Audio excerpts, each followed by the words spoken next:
Hey everybody, welcome to the History of Gradius stream. Alright, so... Oh, this is cool. This is really good. That's awesome. Wow, it's so cool. Alright, that's so cool. Isn't that great? Yeah. So, before I do all the introductions and whatnot, I just want to go ahead and call attention to the background that Bette put together. So, what do you guys think? Really, it is awesome. Oh, wow, that is cool. I love it. Yeah, well, That's awesome. Keep watching stuff. It's going to get pretty interesting. And I see the Great White North is here already. So, how's it going? And thanks for sharing the stream. So, all right, well, we know what we're going to talk about. Obviously, the history of Gradius. Hey. So, let's say we buckle in and get ready to shoot the core. Let's do it. Or the eye, or the skull, or whatever other weak spots are available. Exactly. So, well, we should definitely begin at the beginning. Oh, that's so cool. Do you guys see the golem? Yep. Yeah, very cool. You watching the Moai up there too? Yep. Yippers. That's cool.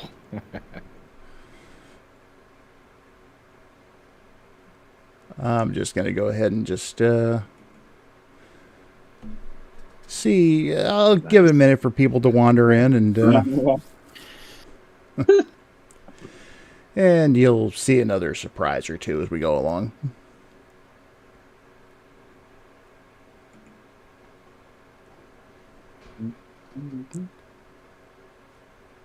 So get ready. No, get ready's from Space Harrier. It's all good. That's really cool. Anyway, so to make the introductions, obviously everyone knows who I am, so I'll just move on to everybody else. With me, as always in these roundtables, for the most part, is my co-host, Mike. Most of you probably know who I am too. I am the Load British, or however it's pronounced in Japan. Something like that. And back with us tonight is Braunle, a.k.a. Mr. Garden Variety Games. Hello. And joining us tonight, our special guest, Mr. Matthews, or Mr. M as we're going to refer to him. That's fine. How's it going? Yeah. And the reason we're all here talking about this tonight is we all freaking love Gradius. Very. True story. Yep. I see Snarps here.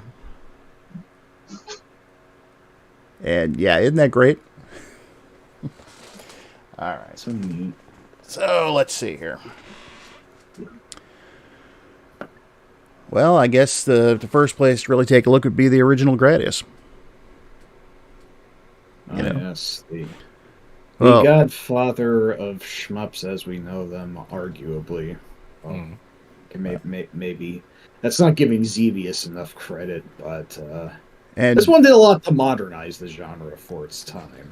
Yeah, and Xevious was definitely an influence on Gradius. You know, I think it was one of the first shooters that actually scrolled, but yeah, like that and Scramble. So, of course, since Scramble was a Konami property, and it was pretty successful, they wanted to do a sequel to it.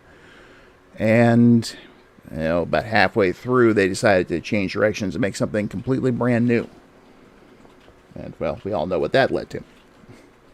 Mm-hmm. Yep. It was, they originally came out in 1985. 85 is a good year.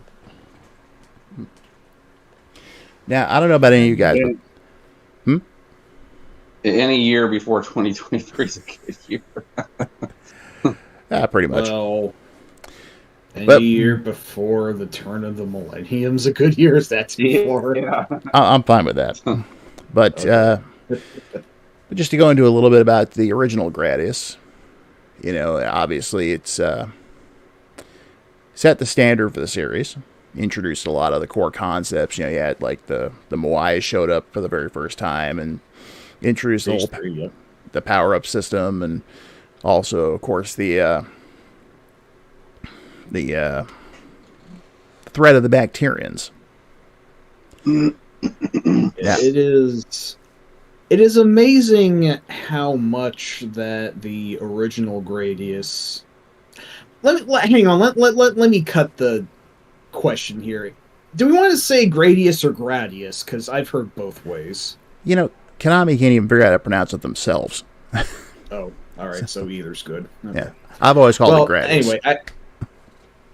Anyway, I'm a gray guy, but as long as that doesn't interfere too much with the flow of things, I guess I'll just.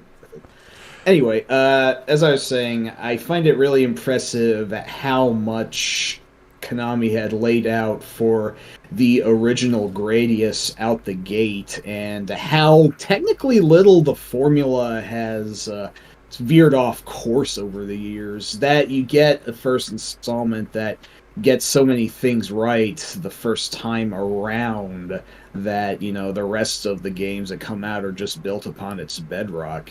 Not every series can claim that their freshman hit is so fantastic in that sense. That's true. Right, yeah. I can only think of a handful. Contra is a little bit of an odd case because the NES version is much better than the arcade version, in my opinion. But the only other game off the top of my head I can think of that, in my opinion, is like that is Metal Slug. But I'm sure there are other examples. I would say that Castlevania is, I think, just Konami in general is a very. They just, I don't know what they got, what kind of magic they're working with over there, or at least they were. Yeah. But the original Castlevania was incredibly solid too. Fantastic, absolutely. It's still my favorite game of all time. Definitely one of mine too. Same here. I think Rob might agree, but I think at the time that all those were coming out, I think we held them in such high esteem. It was like they couldn't do any wrong anyway. Oh, with yeah. all the stuff that they can do. And they just kept on coasting on that high all the way through to like the first couple of years of the 21st century. Yeah, absolutely. I'm pretty sure they lost their mojo when the two ribbons died in their logo. Yeah, I can't really argue generic with that. ass red, the generic ass red one, and I think it was 2003. It was all downhill. Okay, well, maybe not immediately downhill because Metal Gear Solid 3 is a great game, but after that, then it started to sink. Yeah. But let's not talk too much about the future. Yeah, we'll get there in due time. So, now, I don't know about you guys, but the first time I ever played Gradius was playing it on the NES. And and interestingly enough, that was at Braunle's house. Hey, nice. Mm-hmm. Do you know, my mom let me rent Gradius and that Broderbund game, Deadly Towers, for the NES. Wow. Right? Talk about that contrast. Which one did you like more? I actually played Deadly Towers more at first. I don't know why. I have no idea. I was young and stupid. It was a hit and a miss. Once I started playing Gradius, it was over. I didn't touch Deadly Towers ever again. That's the spirit. That wise choice. I absolutely fell in love with it. Well, I knew after I played the NES Gradius, I had to get my own copy. He said, ouch, Deadly Towers. But, the funny thing was, I ended up getting rid of my copy of Gradius after a while because the Moai stage just frustrated the hell out of me. Well, it is a hard one. Yeah. And I took it down to the local flea market and traded it in. I got Life Force for it. We'll get to that one in a bit. But that's appropriate. I just remember playing Life Force for a while and then starting to go, I kind of miss Gradius. And it was right around the same time that Braunle was getting pretty heavy into the Sega Genesis. And was selling off some of his NES games. And I was like, so you think you might want to sell Gradius at all? Because I'll buy it. And I did, and I still have it. I find it ironic that as great a system that the Genesis was for shmups, it didn't have any Gradius whatsoever on it. The closest we got was that one level in Rocket Knight Adventures. Yeah. Those were some good games too. Oh yeah. Oh yes, love that one. Yeah. So, Song's here. Hey, Song. Hoi. I say hoi. I like it. But yeah, as per the original Gradius, I did also play it first on the NES, which is compared to the arcade version, a really solid port all considered. Like, I guess the big asterisk of gameplay is that unlike the arcade where you could have a maximum of 4 options, and for those who aren't too familiar with Gradius, options are basically like these shadow spheres that follow you around and shoot the same weapons that you do, boosting your firepower massively if you have a full 4.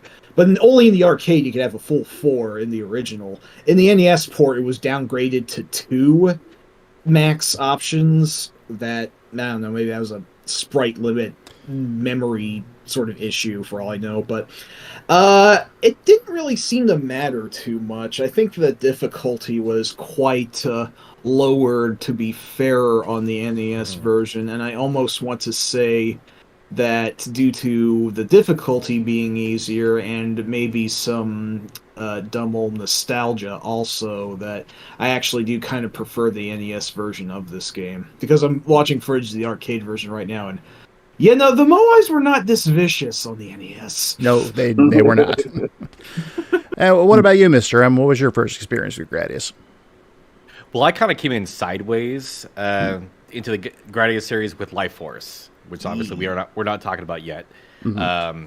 So I absolutely just loved that game. That is definitely one of my favorite games of all time.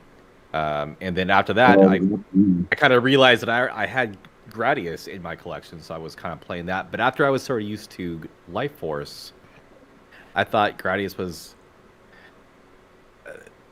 a kind of a step down. I might be in the minority here, but you're not wrong being that. Obviously, visually, like you could just look at it and see that it's Life Force is the evolution, but it was a little too far back for me to. Like, I've since gone back. I've beaten Gradius. I have no death around it. So I put the time into it. It's a great game. I just don't. Gradius 1 isn't my favorite game in the series. So I mean, it's not my favorite either. Nor mine. Granted, for as much as it got right out the gate, it is still a bit primitive in some fashions. The one thing that stands out to me foremost is that it didn't have individual unique bosses for every stage. It just threw the big core at you like 5 times.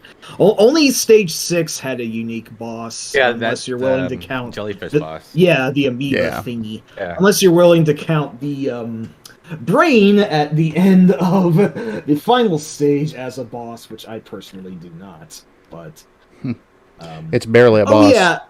Oh yeah, the issue of Gradius final bosses. When did we want to get into that? Is that too soon?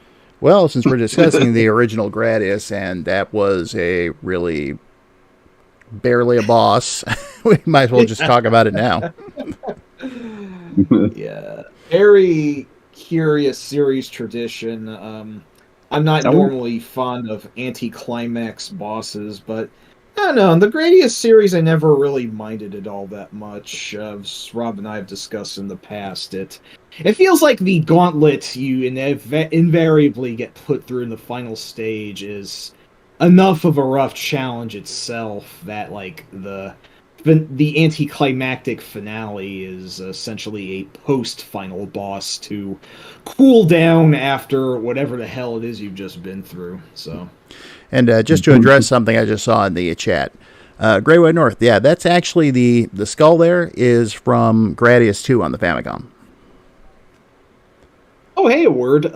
King Alon from Demon's Souls. That is another good example of the trope that, I mean, if you wanted to link Gradius to the Souls series, then that is something you can viably bring up. So, yeah, nice to see you here, Word.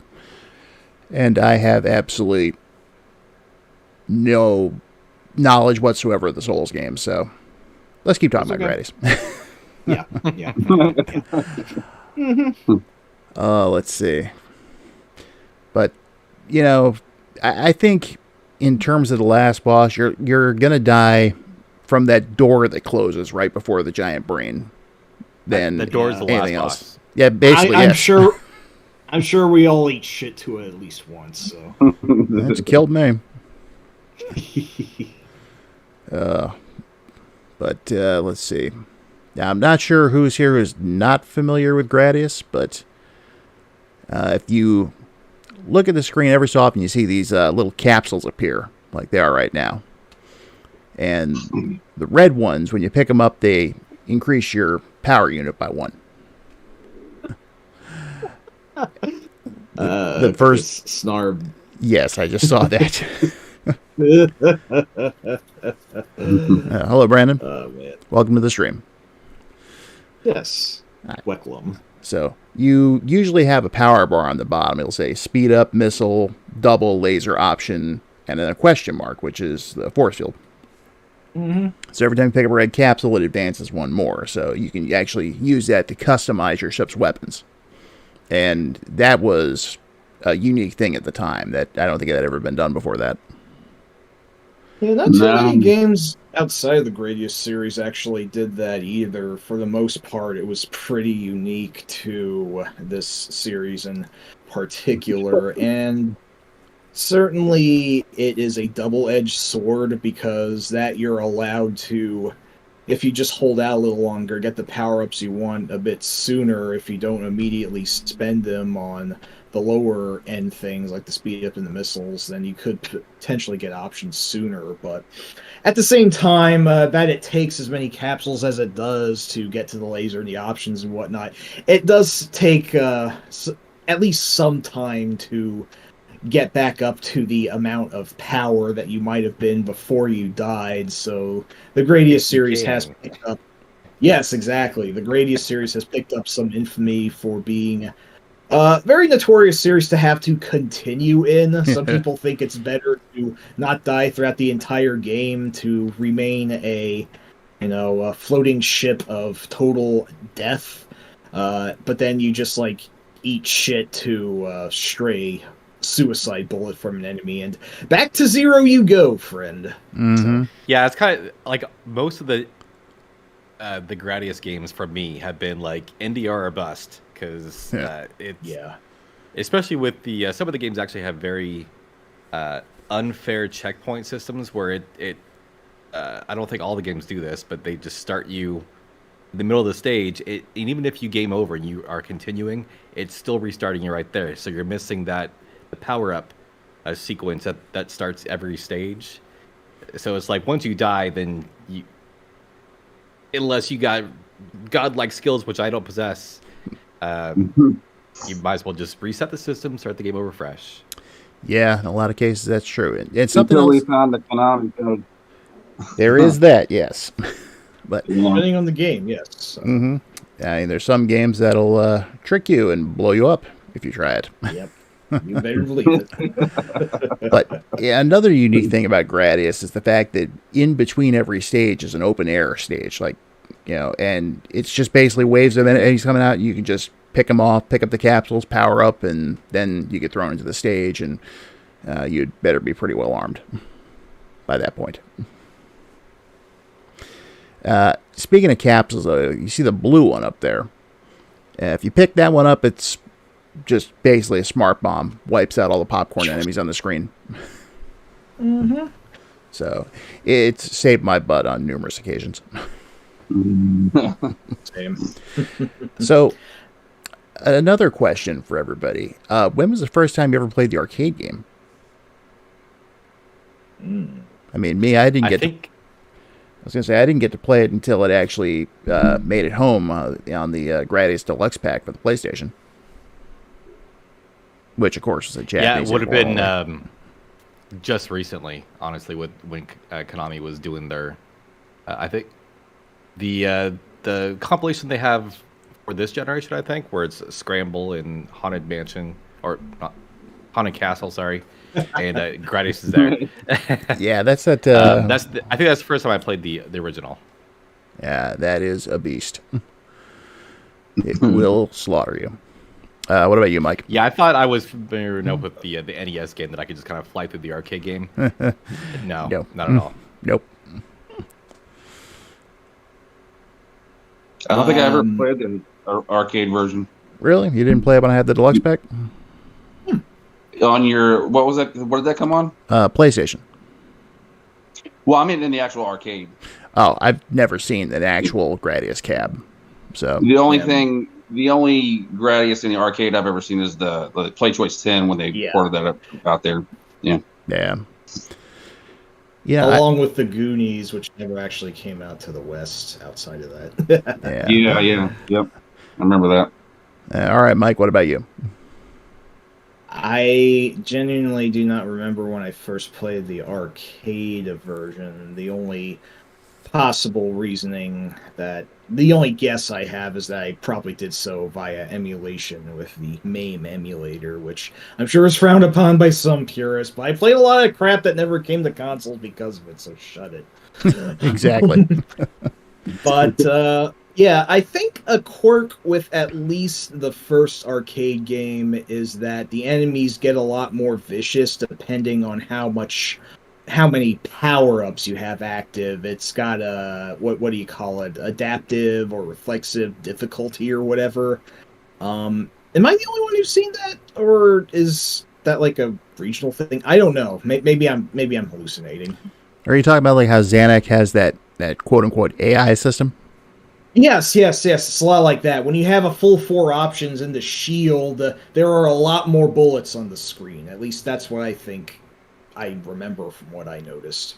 But maybe I'm just spouting bullcrap. I don't know. Well, let's see. Okay, so here's another question then. Who has played any of the other ports that have come out besides the NES? Like they did one for the PC Engine, they did for the MSX. No, I haven't played neither. Well, I'll say this. I've played them all.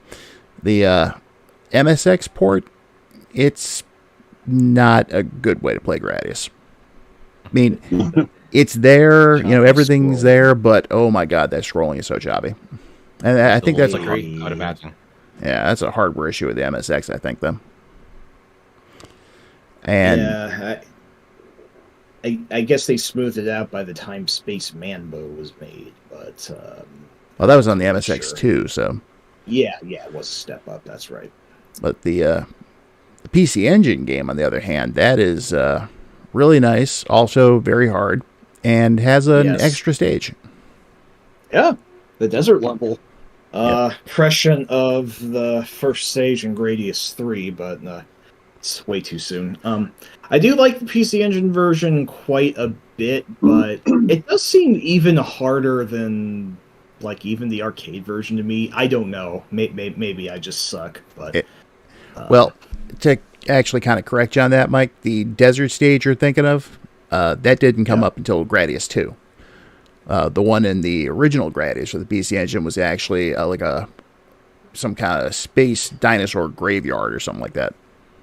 Right. I remember that you were fighting like dino skulls before the big core came in or something weird like that. Yeah, and admittedly there's a lot of sand around, but it's not, strictly speaking, a desert stage. Gotcha. So, but okay. Anybody else here played the PC Engine port at all? I have not. You should give it a try sometime. Right. I would love the opportunity to play more PC Engine games, but emulation is the only way. Well, I could tell you, if you go to the right place and you don't really care about condition, then you can buy loose copies pretty cheap. I happen to luck out and get a good deal on a complete one, but that's me. Anyway, but after Gradius it ended up being such a huge hit, they ended up releasing Salamander in 1986. And that's where things start to get weird. Yeah, I mean, out the gate, why the hell wasn't this called Gradius 2 before the actual Gradius 2 came out? I don't know. I think they were just trying something different, and it just got too close to Gradius in the development process. too late to change it or something. I have no idea. This is the question for the ages, isn't it? Yeah. But yeah, it was all organic and weird and really awesome. Like the brain that just showed up there. That was his first appearance. Mm-hmm. And of course, most people in the U.S. know it as Life Force, at least the Famicom version. And that's a fantastic game. Mm-hmm. Oh yeah, I remember when that first came out. I couldn't get enough of that game. Yeah, it's like I said earlier, I traded Gradius for it and just completely went to town on it. Got to the point I didn't even need to use 30 life code. I think it is very possible to make a convincing case for Life Force on the NES as maybe being the best shoot 'em up on the NES. I don't know. I'd be open to that. That's probably the best one that I've played, just from my personal preferences. Oh, it is fantastic. Well, I'll say if you're leaving Famicom out of it, then yeah, if you're leaving like Gradius 2, which we haven't gotten to yet, that if we include that in the conversation, that might be a little trickier. But just consider what actually came out on the NES in the States, or at least in the West. Yeah, we missed a lot of good ones over here. But what was the competition Life Force had? There's a couple decent ones. Gunnack is really good. Oh yeah, that one's excellent. What else? Over Horizon's a very good but very hard game. And it never made it out over here.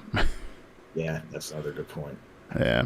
So, but yeah, I mean, you had some that came kind of close, like Legendary Wings, but yeah, I really can't think of any that are better than Life Force. Indeed. But I don't know if we wanted to speak more about the original arcade version, which is actually quite a bit different. And this is where the confusion starts to come in, because the arcade, Salamander was one thing, and then they brought it out over here as Life Force, and arcade changed the story up to where it's like you're going into the body of some kind of robotic, organic thing. Cyber warrior. Yeah, exactly. It's sort of like Fantastic. Yeah, it's got sort of like Fantastic Voyage, even though I don't think you shrink down. But no, you're just trying to destroy all the antibodies or whatever inside of it, and then that ended up being so popular they gave it an additional bit of graphic work and re-released it in Japan as Life Force. So like everything was organic in that. Yeah, I remember this led to some interesting results, most notably the third level, which in the original was the fire level, the one that gave birth to those infamous solar flare obstacles that became popped up quite a bit throughout the series later. In the Bio Life Force release, as I call it, the red flames were changed to a very gaudy and bizarre dark blue, and they were called like stomach acids or some weird bullshit like that. Yes. It felt like something that like an amateur ROM hacker would have released in the early 2000s or something like that. Yeah, it's weird. Yeah. Still good though. Also, yeah. Oh yeah, it's still quite fun. It is, I think, worth it to play that version just to see the cool, the odd, bizarre changes that have been made to it. But also, it is worth noting that the arcade version has a much simpler power-up system where just the random enemies that you destroy will just give you... I think they all have like preset power-ups or whatever, but you just get the power-up itself and you don't go through Gradius's more conventional power-up system with the capsules and the menu at the bottom. This is a double-edged sword also, because you have less control. What you see is what you get, literally, but at least you can get options a lot faster, potentially, so, pushable. And then when notably, though... Yeah, go ahead. So when they brought it out as Life Force, In the arcade, On the they NES. changed it to in the arcade they changed it to the Gradius power system. Oh, in the arcade too. Okay. Yeah. Gotcha. So That's and so confusing. exactly, and Bruno is here, BL85 gamer. What's going on, Bruno? Hey. So I know Bruno usually has a snarky comment for you. Do you know his opinion on Gradius? I believe he thinks it's good. Cool. Okay, just checking. No offense, man. But it gets so much more confusing after that, because then the MSX Salamander came out, and that's like a totally different game. Yeah. The MSX family of the series is, for the most part, a huge blind spot for me. So I should have done my research more on that crap. Well, Also, hey there, expert. How's it going? oh yeah, Kate's here. Hey, Kate. Oi. So it just, well, besides the crappy scrolling, it just introduced so much stuff into the whole Gradius story and whatnot. All of the MSX entries did. The only one that comes close to the original arcade game is the original Gradius. So it's weird how Konami just took that and ran with it in a completely opposite direction we never got to see. Didn't the MSX games have like a storyline to it? Yes. Like, and cutscenes? Yeah, and they actually reference that later on in Gradius Rebirth. Hey, what do you mean Gradius has story? I thought the story was just ships fly and blow up the enemy base, and that's all you needed. Timeout. Mike's in timeout, so everyone else can talk. Okay, go ahead. Bad accent, penalty, 5 minutes, I gotcha. Before we go ahead, before we jump ahead, anything else anyone has to say about Salamander / Life Force / whatever? It's badass. Yes.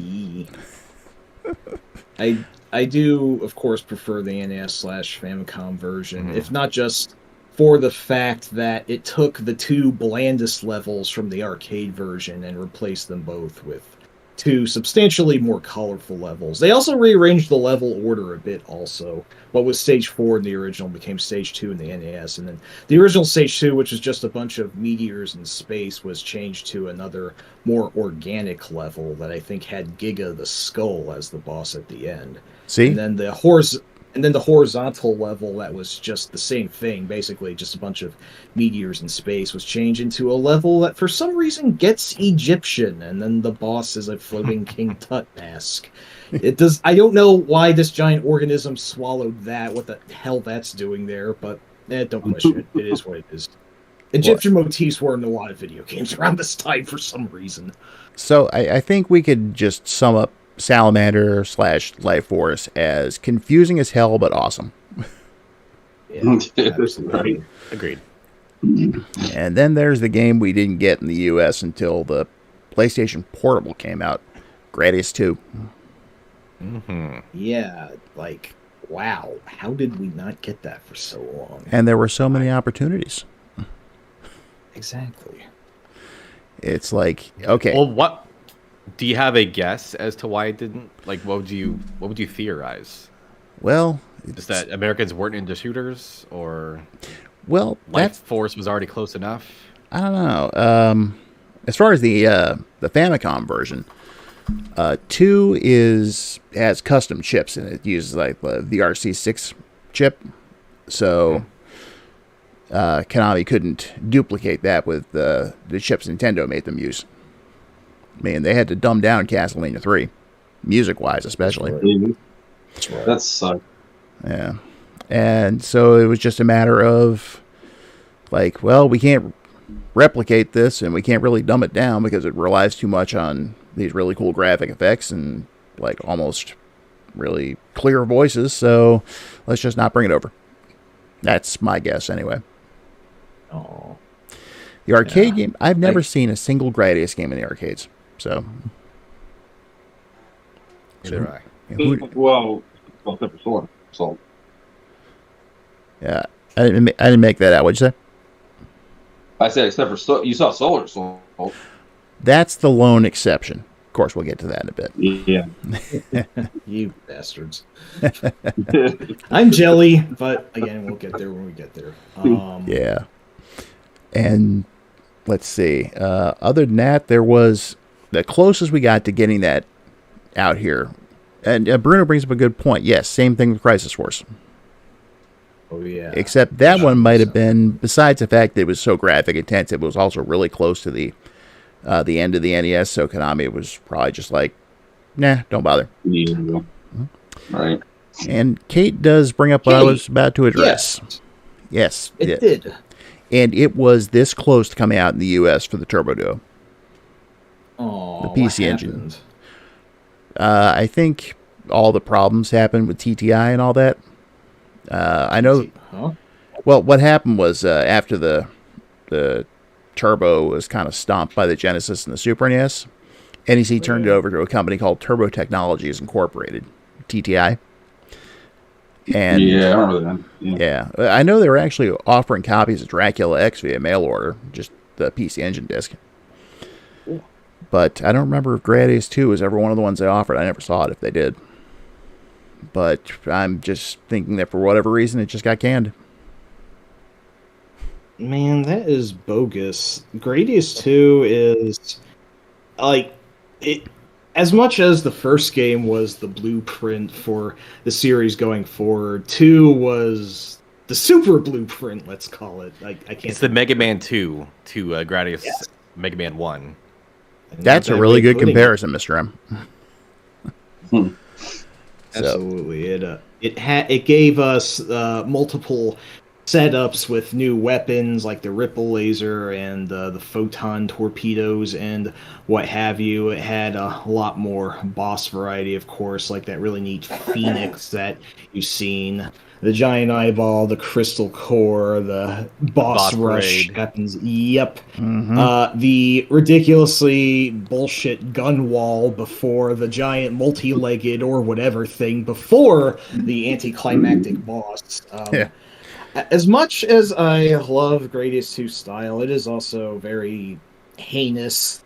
I'm not like last time I tried to beat the arcade version. It took me, I think, like several hours to do so. I do actually prefer the Famicom version because while it does make a few compromises and changes some things around, the difficulty for the most part is also fairer. But it is both the arcade / PC Engine version, with the PC Engine version mostly being like the arcade one, but with a few changes here and there. That one and the Famicom version are both very much well worth playing. So, and before we go on, Omega Ace Gaming is here. Hey there. What's up, Omega? Hey, how you doing, Omega? So, but yeah, it's just we got screwed out of Gradius 2 in the end, just plain and simple.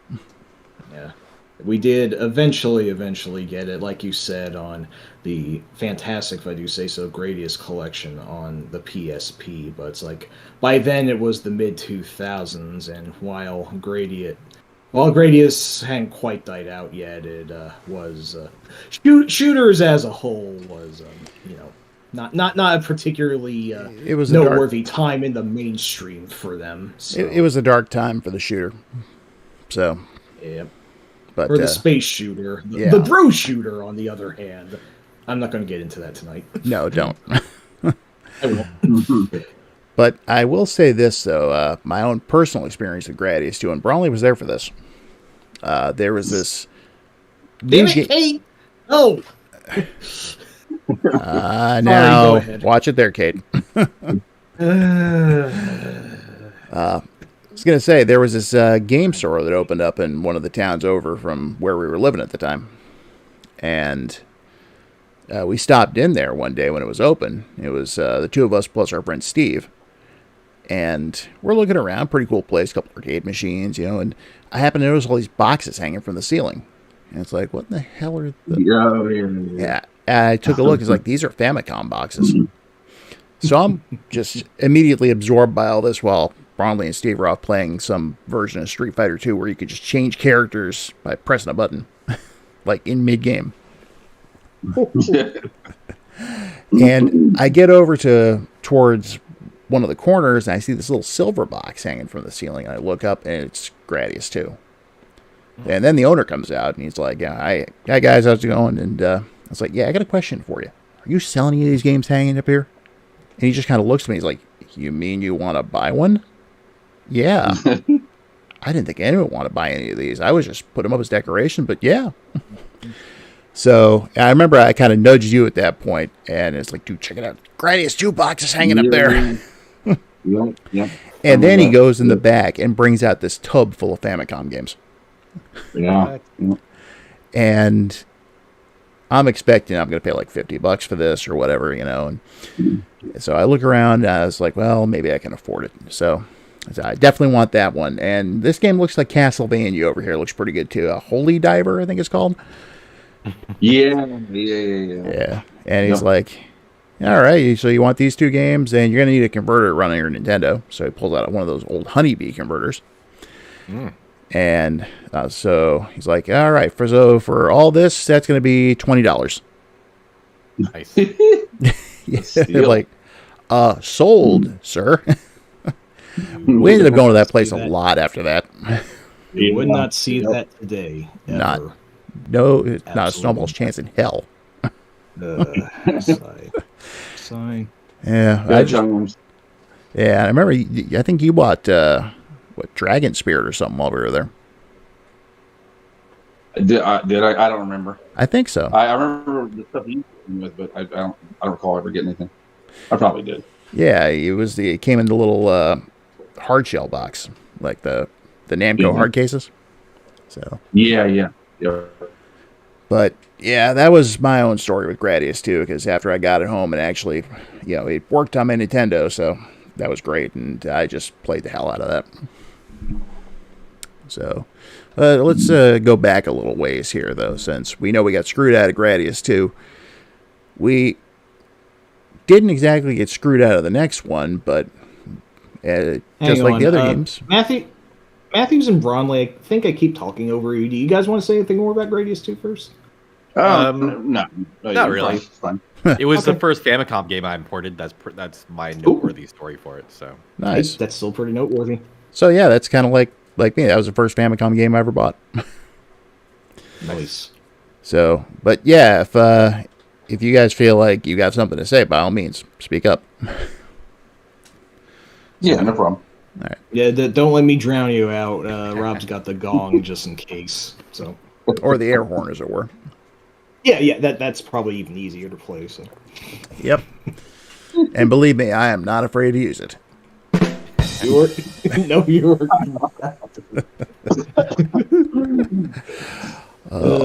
but there was having only played Gradius and Life Force, and I thought they were great by the early 90s.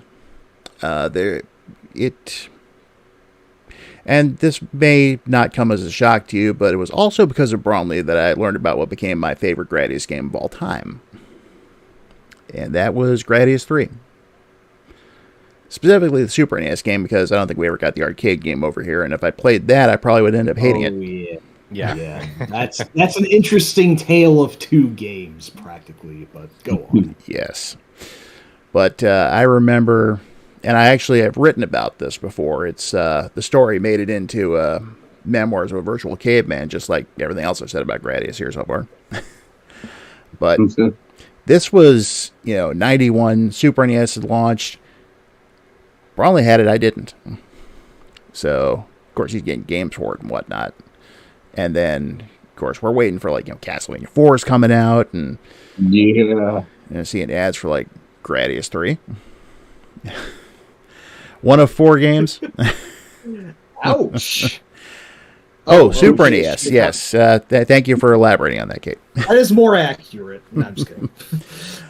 But I remember it was one of these, we were both in high school at the time.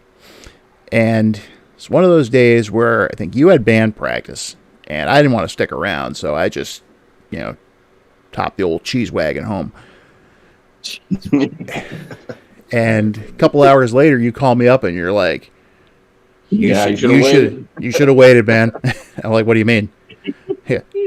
Mom and I stopped by Walmart on the way home, and guess what I got? I was like, "What?" I was working at McDonald's at the time. Uh, As bad as that was, I had just gotten paid that day, and I actually used all of my paycheck, and plus I had to ask my mom for some money. Wow.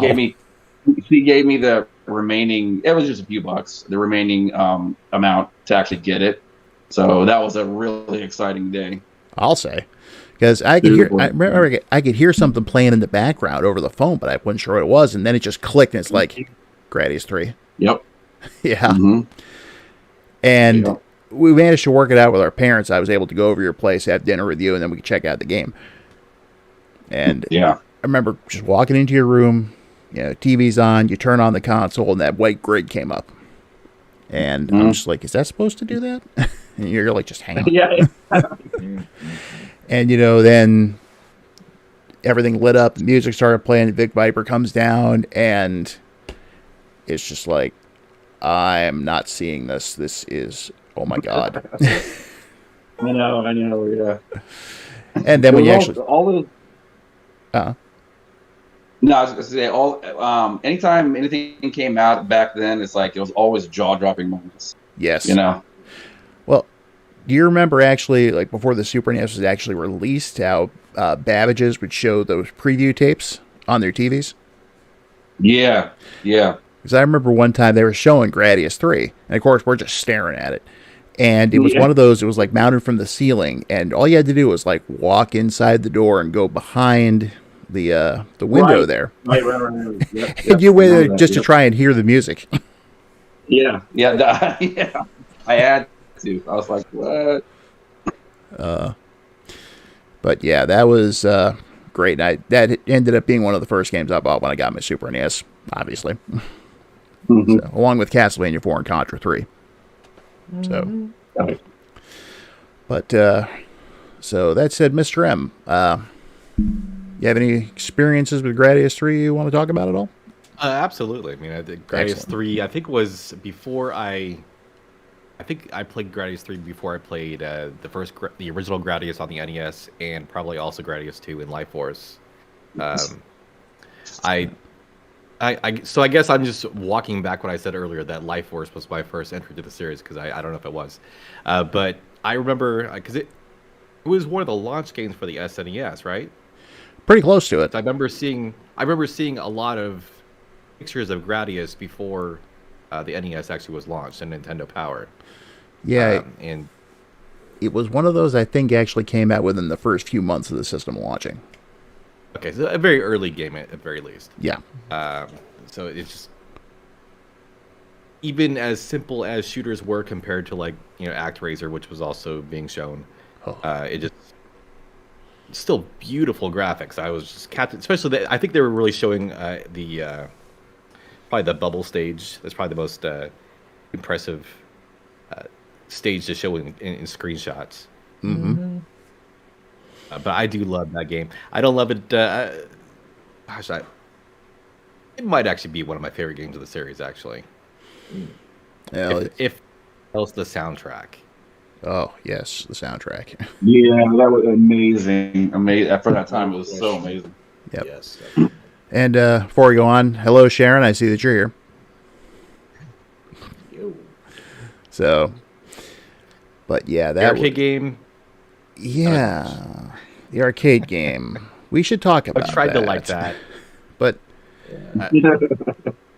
it doesn't like me back anytime I try to play it. So.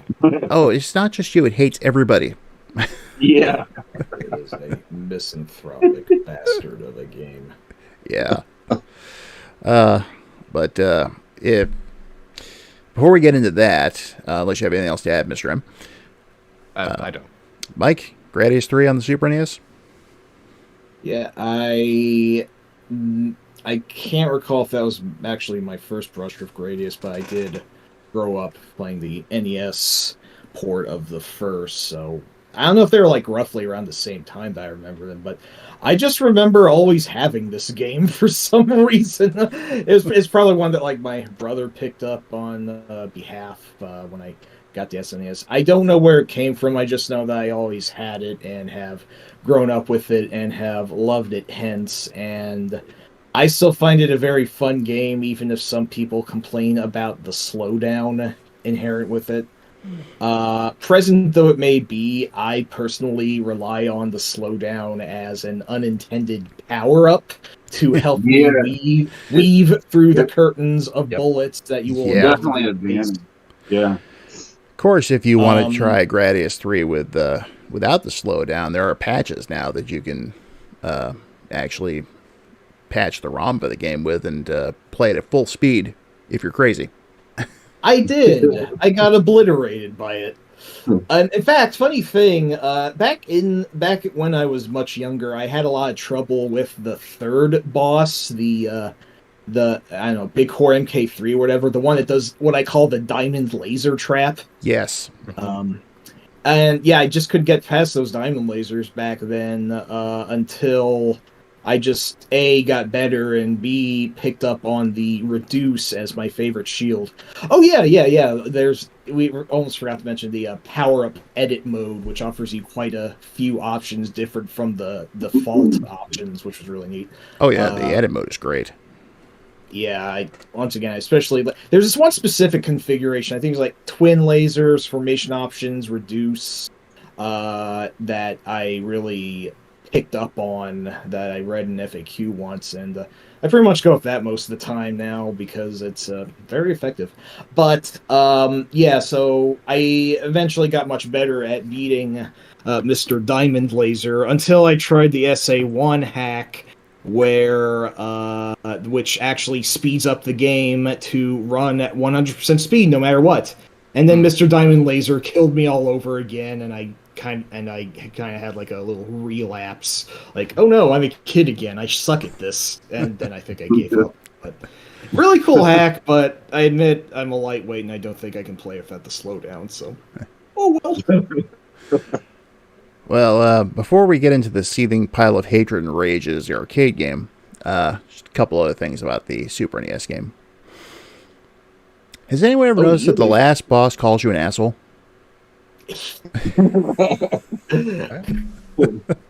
That's seriously what it sounds like. It's like, from good old Mumbly Joe, right? Yeah, that was my nickname for him. He mumbles something incoherent. The last thing he says sounds like asshole. Because he knows he's gonna die.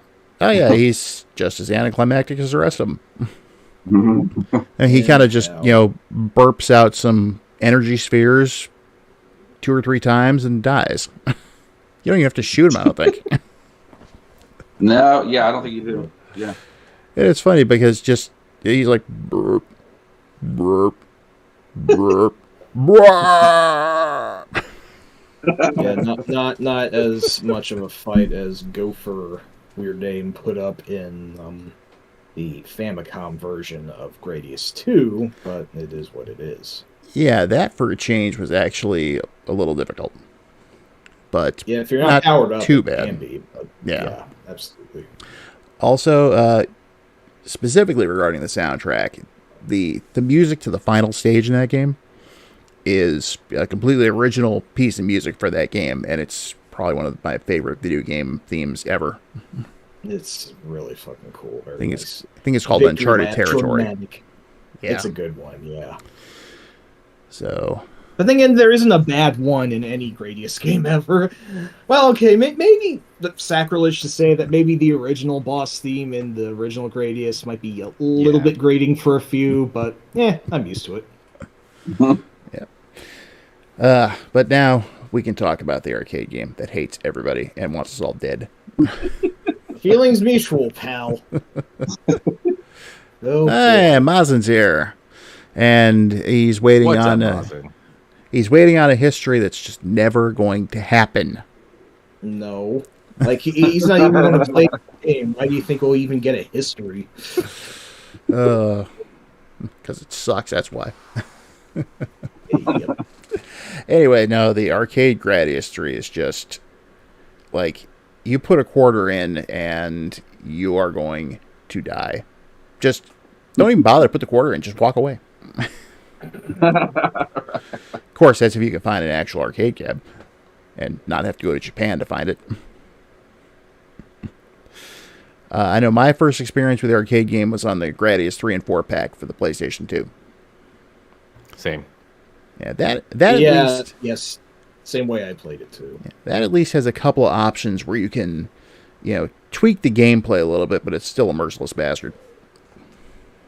I was actually playing that today to kind of brush up on my Gradius history, and I just want to play the game, so I'm not trying to be good at it. So I lowered the difficulty all the way down, and I think I just made it past the first stage. Hooray! Sounds about right. I managed to finish it once, and only once. Me too. Never again. No, that last stage... Not worth it. Not fucking worth it. That last stage in particular is just obscenely difficult. And long. Way too long for a shoot 'em up, in my opinion. Yeah. Definitely. It does have some interesting stuff, though. Like, there's that one stage where it's just 3D. And there's no enemies or anything like that. I think you pick up the occasional power-up, but you just kind of fly along and avoid flying into walls.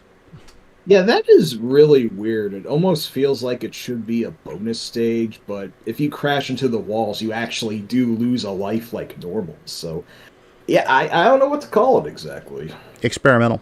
Because they never tried it again. Yeah, they didn't even try for the SNES version, which might you think that would have been a good... Best, because Konami liked to throw those little things in to show off how cool the Super Nintendo was. Right. So could have squeezed something in there. Could have mode 7'd it, but I guess the processor wasn't quite up to par. I don't know. Yeah. But then again, they did do Hyperzones, so I don't know what's up. Well, there were some games that were just dedicated to the whole Mode 7 thing, like F-Zero, Pilot Wings, Hyperzone.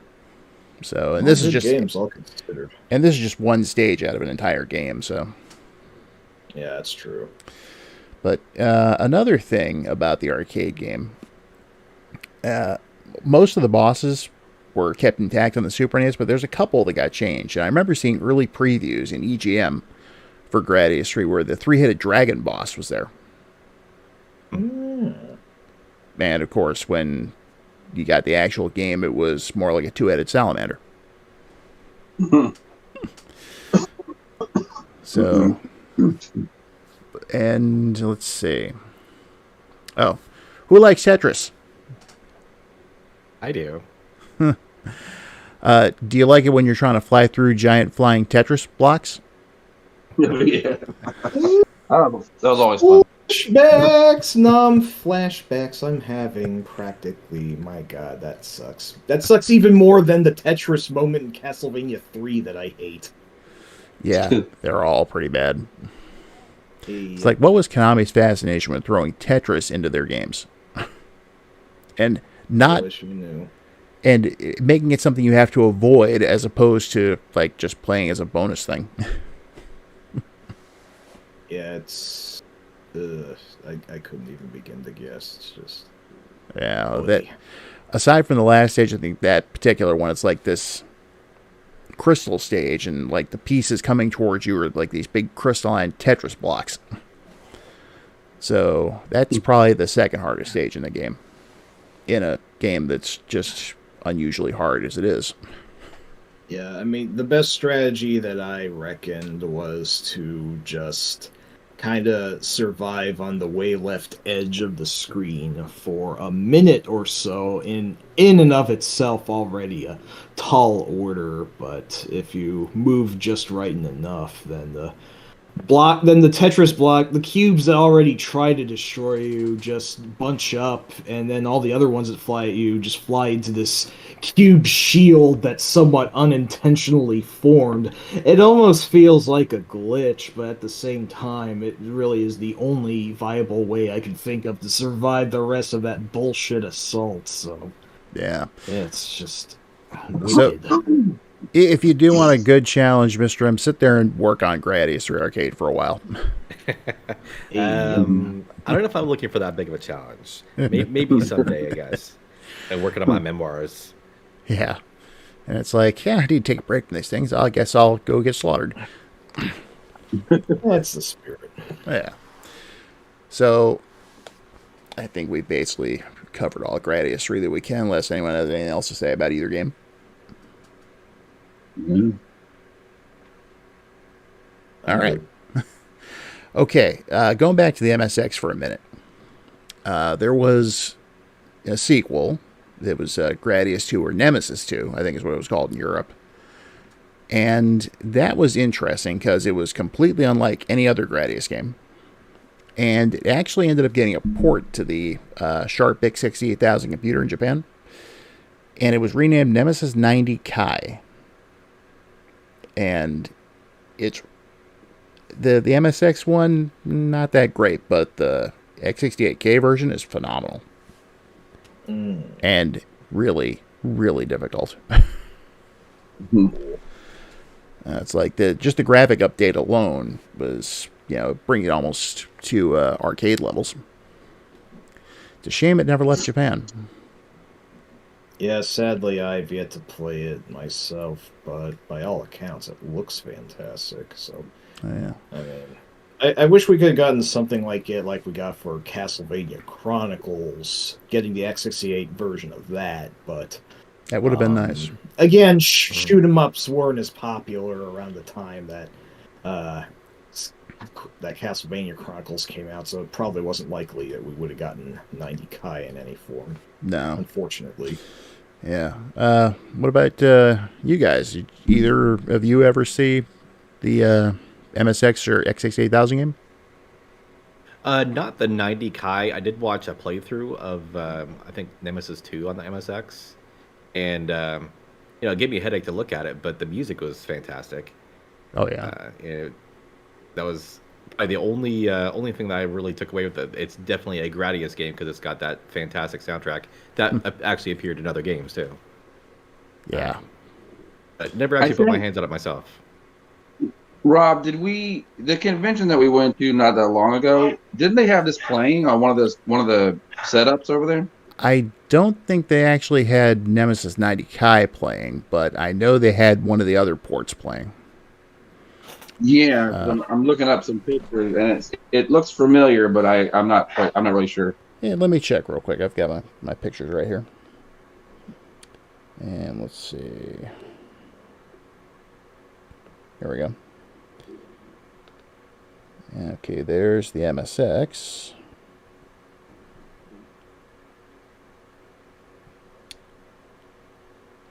Oh, you know what? That actually may have been it.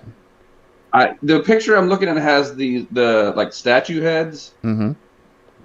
and I seem to remember that. I could be wrong, of course, but it just really is. It seems very familiar. That does look a lot like it. Yeah, because you're looking at the same picture I am. You're sitting there playing on what looks like an arcade stick, and the X68000 is right next to it. No, I'm looking at something else. But yeah, I don't know. It really seems familiar. I'll have to send you that picture. Yeah. But yeah, it might have been. After all, it's been a while since we went. So, but yeah, good game. Wish it had made it out over here. Que sera, sera. Yep. So, and Kate, hit me up a direct message at some point. I can help you out with that. Well, hey, Carla. How's it going? Welcome to the stream. What's up, Carla? All right, so let's see. We should actually kind of briefly cover the last MSX game here. There was one that was just called G2, but in Europe it was called Nemesis 3. What? Yeah, G2. I've never heard of it. I knew this existed, but I didn't know that. I thought it was Nemesis 3. I didn't know about this G2 title. So yeah, it was. It's weird. And it's actually almost a port of Gradius 2. But for some reason, they call it G2. Or G Episode 2. The fuck? It just makes me think of stuff like Super C or Operation C. It's not bad, but like I said earlier, it's got the typical MSX scrolling problems. So, worth a look, but if you can't play it, don't worry about it. Okay. But then there's the Game Boy games. We got 2 of those, and if I remember correctly, Braunle, you had rented the original one, right? Oh yes, absolutely. Yeah, and that kind of seemed to me like it kind of reminded me of like basically Gradius Greatest Hits. Yeah. Even though there was some original stuff in there, but big time throwback to the original. Yeah, and it was the G is for Gradius, yes. Pretty much. Just like the S is for Strider, but that's a different thing entirely. Anyway, all right, Mr. M. Yeah, you've been playing Game Boy stuff. I watched your most recent video, by the way, with Superman and Batman and the Flash. Yeah. Yeah, it was pretty good. I never actually played the last 2 games. I played Batman, though. Batman's probably the only game that I talked about that's worth playing. I would just go ahead and just give Superman and the Flash a big old miss. However, Batman Nemesis, again, like he always does. Always. He just lends himself better to video games than Superman does. Sadly, I don't know. Yeah. But as far as the Gradius games on the Game Boy go, I love those. Nemesis I prefer that to Gradius 1. I think it's the on the NES. I think it's probably a better realized version. I think. Yeah, I can't remember that. Interstellar Assault. It's really impressive what they did with that. I really like how all the stages kind of. It's almost like a continuous stage you're playing through. It just kind of smoothly transitions to the next stage. Like you blow up one of the big core, and then you follow it down onto the planet, and just really well designed games. Not difficult at all. That's the other thing. Like they couldn't fit the difficulty in the Game Boy cart. not in the slightest. I remember playing it for the first time and just being blown away by like the very first thing you're being chased through an asteroid field by this giant battleship.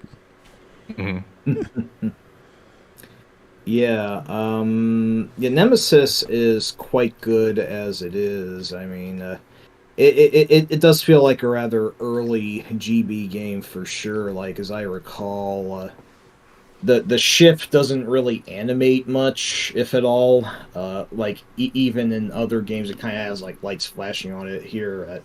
Minor detail, but I know, stupid thing to whinge on. But the gameplay is nonetheless still well intact. It's a brisk run at 5 levels. They even, of course, do have a Moai level in there for better or worse. It is a pretty good summation of what you'd expect from a Gradius game and translated well to the portable format of the time. At least it did what it did much better than what Castlevania The Adventure did for its series. Ain't that the truth? Oh, yeah. But Gradius the Interstellar Assault is a bizarrely fantastic and awesome game that does several things I don't think any other Gradius game has done, or not very many. Like that chase at the beginning is quite wild. None of the bosses or even the levels feel like any other Gradius games. Well, okay, maybe the second stage feels a bit like the Techno Fortress that you normally expect at the end of one of these games, but it's the second level, oddly enough. This one has an actual final boss that puts up a fight, which is just, wow, how does that even happen? Its overall design, it feels somewhat un-Gradius-like, and I think that's why I really like this one. As not that I have anything against series traditions, but I also like it when others manage to break said traditions but kind of get away from them. So it's a very fun ride. Oh, definitely. So anything else you want to add about Interstellar Assault, Mr. M? Just that the more I'm thinking about it, I think that Interstellar Assault probably has the most in common with another game we're going to be talking about here in a little bit than any other game in the Gradius series. Just if nothing else, for the continuous storyline through it. They actually tried to actually have like a like almost like a narrative for the game, even if there were no dialogue at all on it. But it did kind of tell you a story. Yeah. One thing I do want to address, though, is the localization of Nemesis.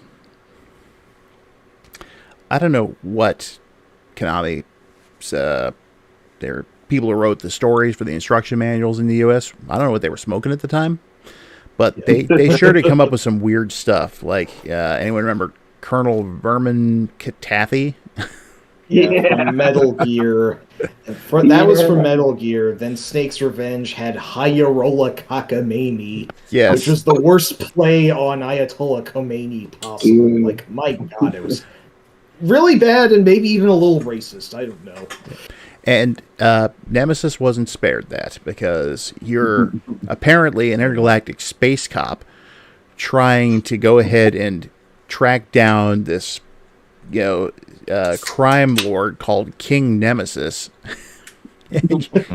you're flying your Proteus 911 fighter. Ooh, that's not... I know that was several years before that, but oof. Well, if you want to go by the emergency call number, it'd be 911. I just said it that way. Oh, yeah. Oh, okay. My bad. Right. And it's like, to protect and serve. I remember the SNES manual for Gradius 3 referred to the bosses as mayors for some reason. Yeah, that was weird. I never understood that. And they gave the Vic Viper a weird name too, the Max. Like the Modulated Artillery Exalter or something like that. Weird. And another fun fact is that Gradius, the Interstellar Assault, was the last game in the Gradius series we got in the U.S. until the turn of the century. Oh, wow. Shit, you're right. Meanwhile, over in Japan, there was a 3-year period where they just started getting everything thrown at them. Sigh. Starting in 96 with the long-awaited Salamander sequel, Salamander 2. Mm-hmm. Now, that is really good. Really easy, but really good. And I remember seeing pictures of it from the Salamander Deluxe Pack Plus that they had in these ads in the game magazines at the time. And even though they were like tiny and a little blurry, it's like, is that like some kind of giant worm twisting around there? What's going on? I got to play this game. And then the big announcement happened. The first level, yeah. It's like the first thing comes out of these giant worm things all twisting around. Yeah. Mm-hmm. And then there was... it gets better, though. The big announcement, the game was going to be coming out in the U.S. along with a special bonus game. And then at the last minute, Konami said, well, we don't think there's enough interest in it. So... fucking answer. We're canceling it. And I remember... I wrote to Konami about this. And it's like... Oh, yeah, I think I remember this. Well, that ended up being basically the impetus for me to start the OPCFG. Exactly, right. It was in memoirs, of course. I got pissed off because we were denied our Salamander Deluxe Pack Plus. It's like first Gradius game we were going to get in years, and they said no. Bastards. But, so, Mr. M, have you played that one? I have not. Ooh. Gotta play that when you get a chance. I believe that's also one that was included on the arcade package, wasn't it? For the Konami put out. Well, like I said, it's part of the Deluxe Pack Plus for the Saturn and PlayStation, but I don't think Salamander 2 has been re-released for anything else since then. It was actually on the PSP also. In Japan. Yeah, but not in the West. We never officially got in the West. That's right. There was a Salamander collection for the PSP. Yeah, it's too bad we didn't get it because it is quite a fun ride. Like Salamander, it does have overhead levels. The good old pickup as you go along power-ups returned, making it feel much like the original arcade game. There are quite a few nice scenarios. Like this one boss is this cool, like, cyber hydra is the best way I can put it. Looks really neat. And this one level just has you flying amongst battleships. Not unlike a level in Axelay, but in the graphics that this one looks is really neat. There's some like pseudo 3D effects applied, but it doesn't look gaudy somehow. It's all used very well. And the final boss of this one actually puts up a hell of a fight somehow, like compared to every other Gradius boss. Like, where the shit did this come from? This three-headed skull thing named Giga or whatever. It's which is actually the same name as the skull boss from the earlier Gradius games. That is right. He got promoted. Good for him. Yeah. I love his dying words to you too. After you beat him, he's like, "I'll take you to hell with me." Nope. That would have maybe been more fitting if you had an escape sequence like in the Yeah. first game, but mercifully you don't. Oh yeah, there was this one other thing to do that you're allowed to fire these like homing missiles at the cost of half your option. Yes. And like a half option just automatically fires normal shots circling your ship like a regular option, but it doesn't fire like the lasers or missiles or what have you. Interesting mechanic. No other game in the series has seen that. Nope. And there's a neat little fake out at the very beginning of the game too. It's like, you see the golem there? Well, he comes back. And there's a whole bunch of little golems with them that just kind of fly out. And when you get to the end of the stage... That's pretty cool. And then you get to Eden.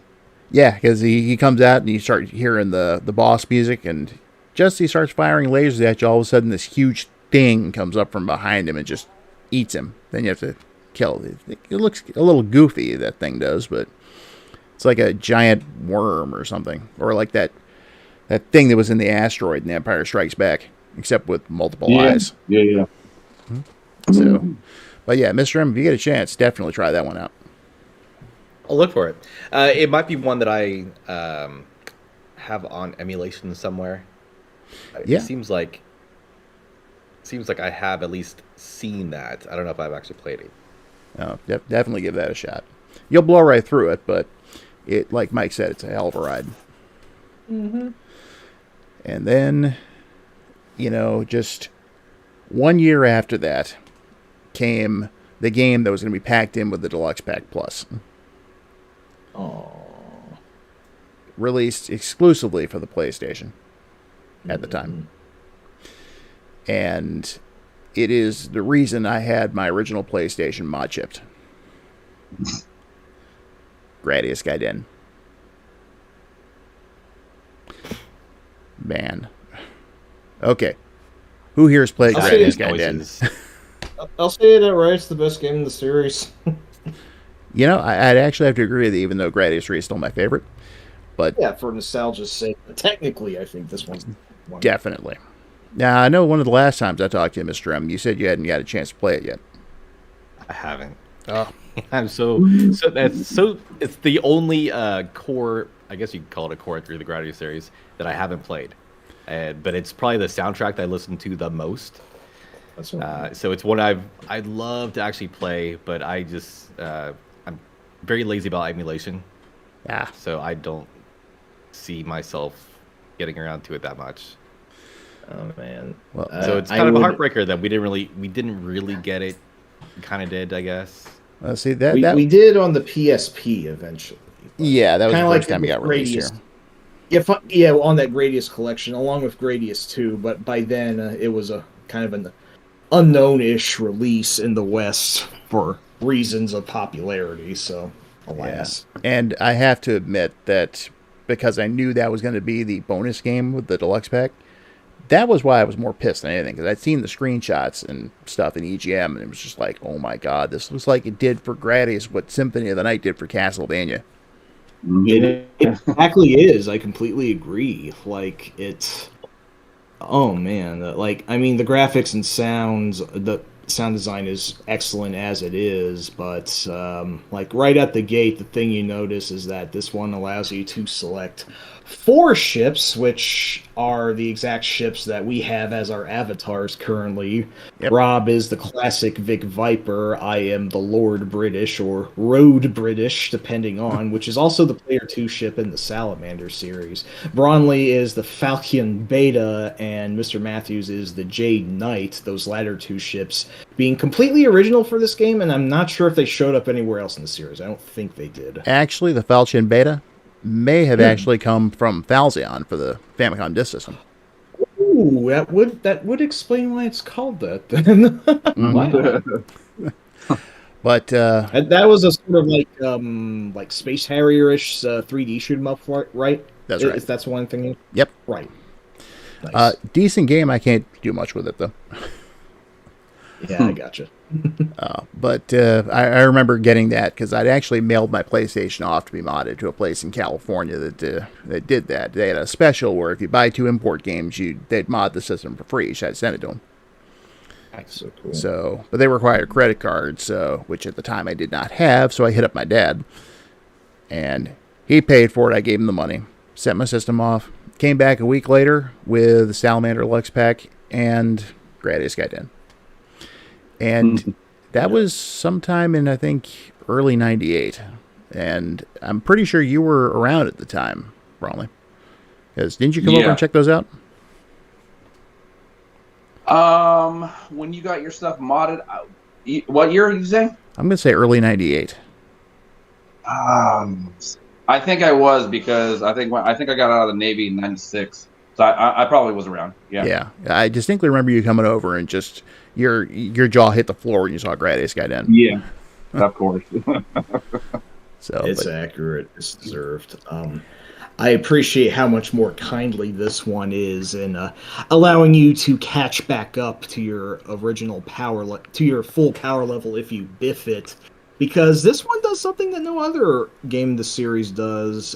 It allows you to actually arrange in which order your power-up menu goes. So the normal old speed-up can be like 4th, and you can put options first, which I almost always do, because those are the things you want ASAP, and just like, okay, so your ship's a bit slower for a while, but I think the power trade-off is...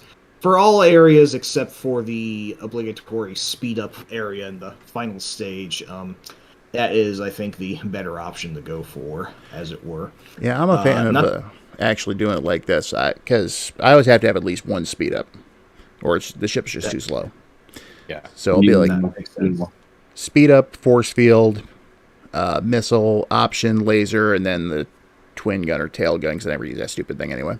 No one loves the double. The double option. The double weapon is basically to this series as the dagger is to Castlevania. Is that a fair comparison? Pretty fair, yeah. Or the original F weapon in Contra, if you will. Yeah. But yeah, that was definitely one of the best additions they made to the series.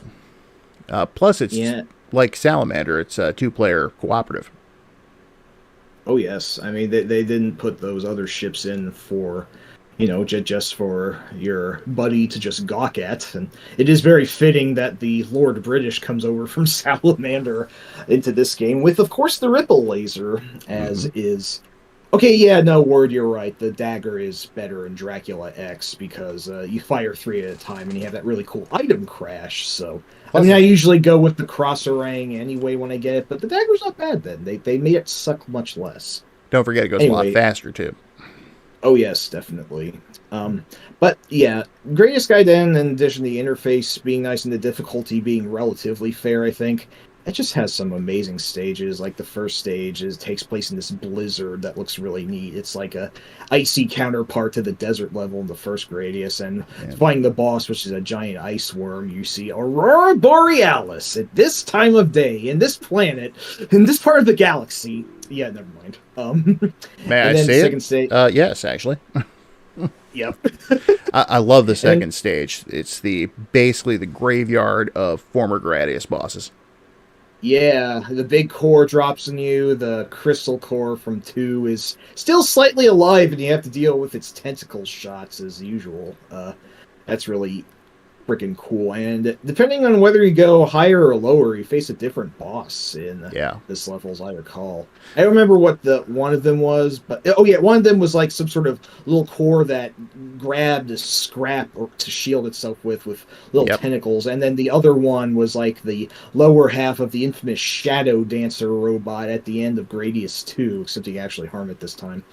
And then the stage where crystals that have where you fire lasers, they bounce everywhere. The original Moai, the obligatory Moai level has a lot of sauce with those damn Moai that fire straight lasers diagonally out of their eyes. The organic level is just pulsing all throughout. Like, it's a lot less static than in other stages. It's so cool. Now, before you go on, Mike, I do want to bring up what they ended up changing, because in a lot of the later games, they revisit the first stage of the original Gradius. And yes. I'll let you handle this one. I wanted to get to this. In Gaiden, for the first time, they do something different with it. Because you're flying in the stage, and everything seems just like it did originally. All of a sudden, this huge black hole appears behind you and starts eating the damn stage. Yeah. That's so cool. Yeah, like the quote unquote nostalgia stage you usually face in like the first half of the series. It was like stage 3 or 4 in Gradius 2 and stage 3 in Gradius 3. So you wonder why this one's so late, it being the 7th level of 9. And then like it looks familiar, you know what to expect, and then the black hole just pops in like 5 seconds after you enter the level, and then you're dodging pieces of the level that are getting eaten by the fucking hole. It's just so goddamn cool. And the boss is this like large tentacle, double tentacle core, or like it has these 2 arms that will occasionally grab a gigantic chunk of rock and huck it at you, or like break it down to smaller pieces. And like, oh my god, I'm not. You swear you played this game more than I have. Maybe, I don't know. Also, the plant stage is really cool too, which actually that's the one. That is one of my favorite pieces of music in the game. Oh yeah, it is a very nice and almost calming one, I want to say. I love the like the very tropical noises that it gives off, and like it does feel akin to the plant level from Gradius 3, but even more organic and alien, and really fucking cool boss at the end of this one. That I think it has 3 forms, which is very impressive for a boss that isn't one you face near the end of the game. Today, I'm just ready to just end the stream now and go play Gradius Gaiden. It's so fucking cool. Everyone go play it however you can. It's so good. I didn't even get to the boss rush that has a boss that's modeled off of another Konami shoot 'em up. Yeah. That's the which is go ahead. The one based off of Trigon / Lightning Fighters that releases the large fire dragons. That's right. Oh yeah. I remember that. I played Lightning Fires in the arcade. I loved it. Yeah, I remember running into that in one of the malls we used to go to. Yeah. Mm-hmm. So, but and then the last stage in the game, also really cool music. But you fight that one boss, which it looks almost like a rejected boss from Axelay. Yeah, the giant walker guy. Yes. Cool fight. Oh yeah. And then when you actually fight, quote unquote, the last boss, you know that it's going to be easy right when you get to them. There's all these option hunters, which we haven't mentioned until now. They're basically these little kind of mechanical bastards. Yes, they're like mechanical crabs or something with these tails that come out, and they'll just, if they latch on one of your options, they'll take it away. I think they introduced them in Gradius too. Yeah, I think so. They usually pop up when you've been doing too good for too long, so they're there to scare you. They'll hover at the back of the screen and eventually charge, so get out of the way. But as you're approaching the last boss, there's like 10 of them, and they just descend on you, eat all your options, and leave. And it's like, oh, gee, now what? And then, of course, the last boss is just as anticlimactic as the rest of them. Although it does have an interesting presentation. I'm Yeah. not sure if I want to spoil it. I don't think I will this time. But I spoiled the rest of the game, so it seems kind of arbitrary that I stop here. But Trust me, it's definitely worth seeing in motion. absolutely. Mike's description did not do it justice. Nope. So so the Japanese, they're just like bathing in Gradius goodness at this point. And then the year later, Gradius finally went back to arcades with Gradius 4. And I'm a little more mixed on that one. Good game. We all are. But we all are, yeah. it just seems like Gradius 2 all over again. Yeah, this is what I spent probably most of my day playing this game on the PS2, that compilation. Yeah. I'll just say it is such an ugly game. The 3D graphics do not age. It just looks terrible. Yeah. But it's still a very, very Gradius game. It's so familiar, so they haven't really changed anything. Yeah, and they went back to the well here a little too closely, I think. Yeah. Like they just redid the first stage from Gradius 2. Yeah. They redid the bubble stage from Gradius 3. Like I don't. It's like it's even They more. redid the planet, the plant stage. Like every, I The didn't fire encounter a stage single. from 3. Yeah. The organic I guess the level moving from the moving lava was kind of a fun new wrinkle they threw in there, but they didn't. It seems like it was just kind of a paint by number sequel. Yeah, although I call it more of a pain in the ass than fun.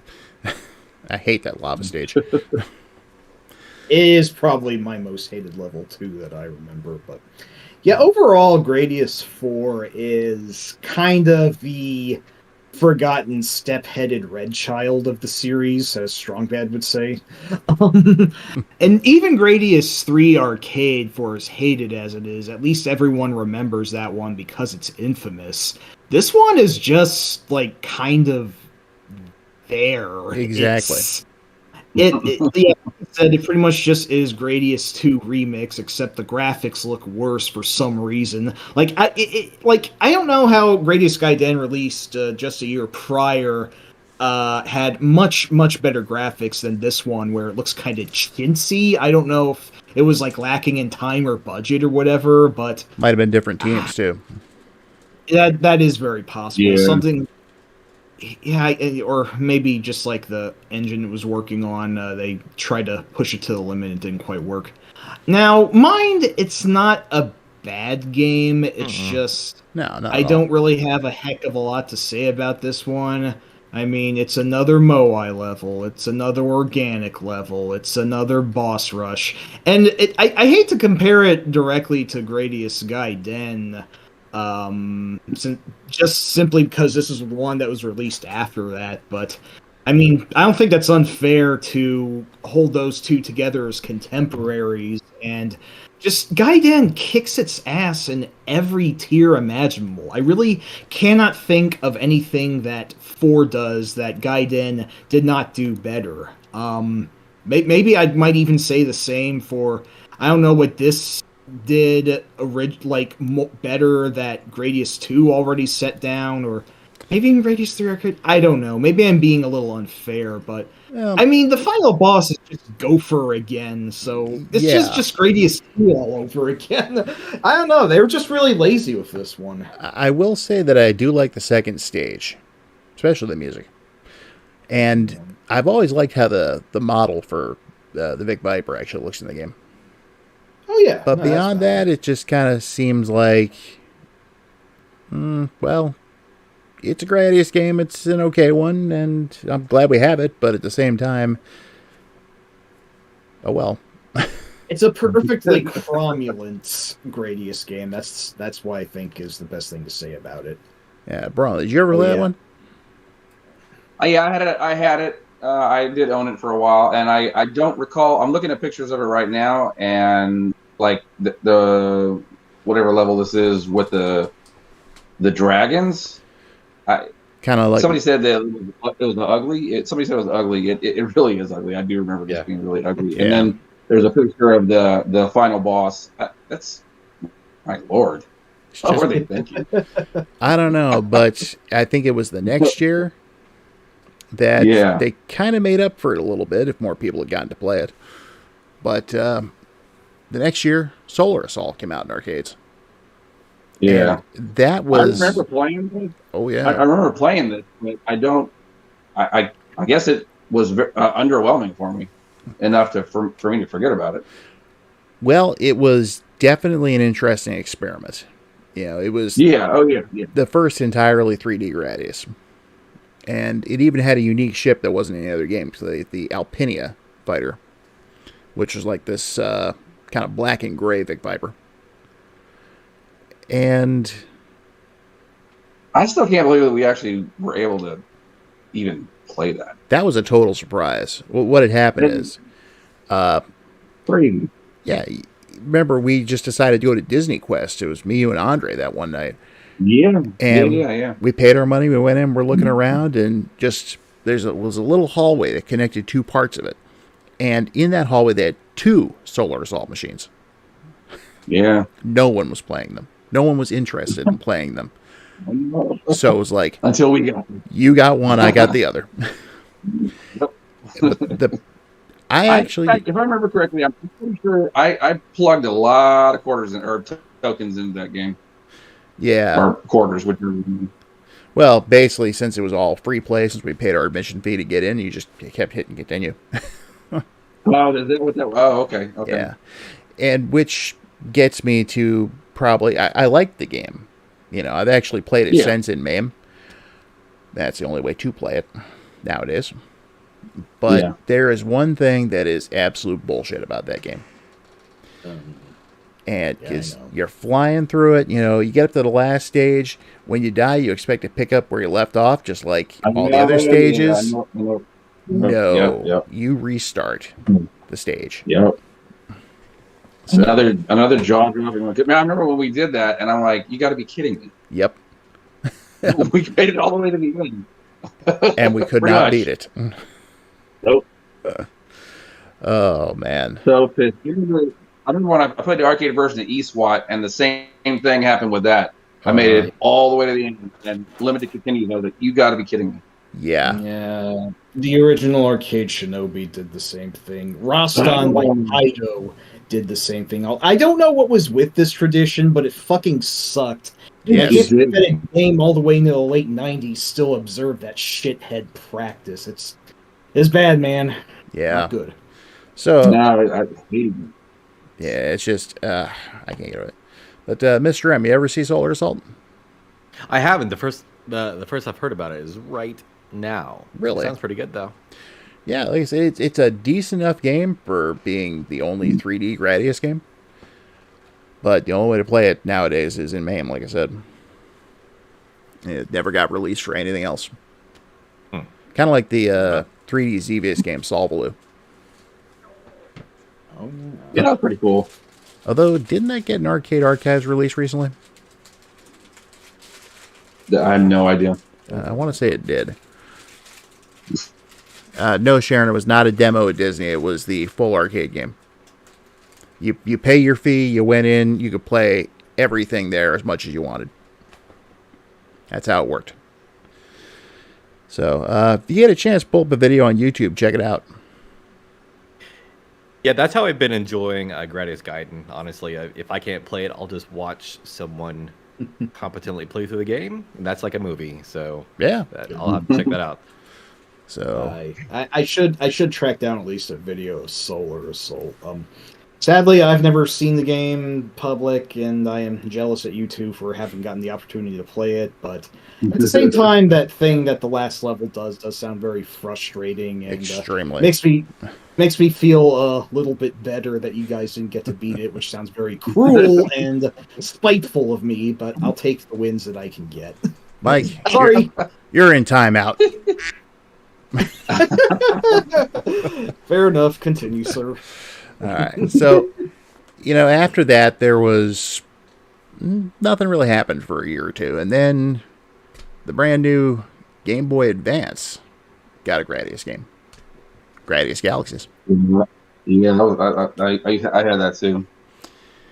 That, I think, I intended to buy a Game Boy Advance, and I bought a couple games to prepare for when that happened, but I also really had not much in the way of money at the time, and I didn't like the non-backlit screen, so I never ended up buying one.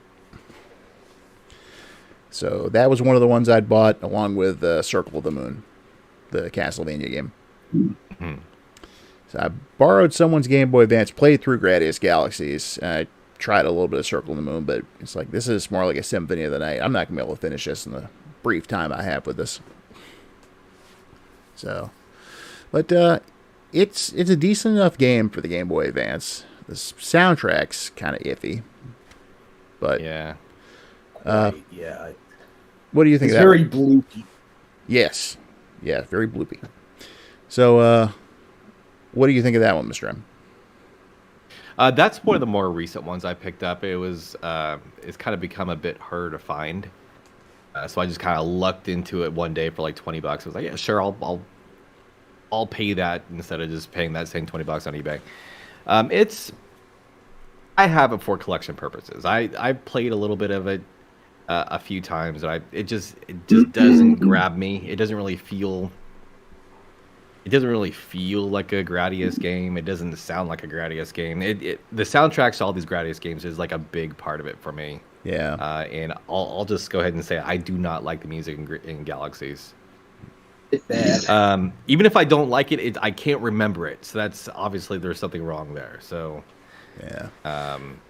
it just didn't grab me. Yeah, a Gradius game with bad music is pretty sacrilegious.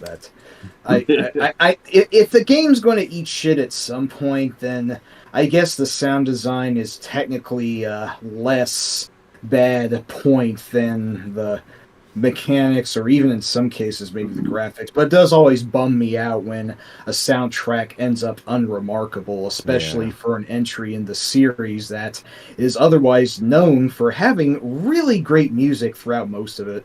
That's why I felt about Mega Man 11, though I mostly love that game aside from that. And that is what could also be said about Castlevania Harmony of Despair, which also kind of had a similar wonky sound design that Galaxies did. I don't know if it was just like a cost thing for Konami at the time, or I don't know. It's weird. Yeah. I want to say that Galaxies was outsourced, wasn't it? Yeah, Mobile It 21 might didn't have- it, I think. Right. So it feels like a hack. It feels like a fan game. It doesn't feel like a proper Gradius game to me. I'll tell you what threw me when I first turned it on was seeing that they did like the whole history of Gradius, and the first game they showed was Scramble. And it's like, wait a minute. Yeah. Now, of course, at the time, I had no idea that Scramble was the jumping off point. But It's not inaccurate. yeah, but I was completely confused. Like, why would they put Scramble in here?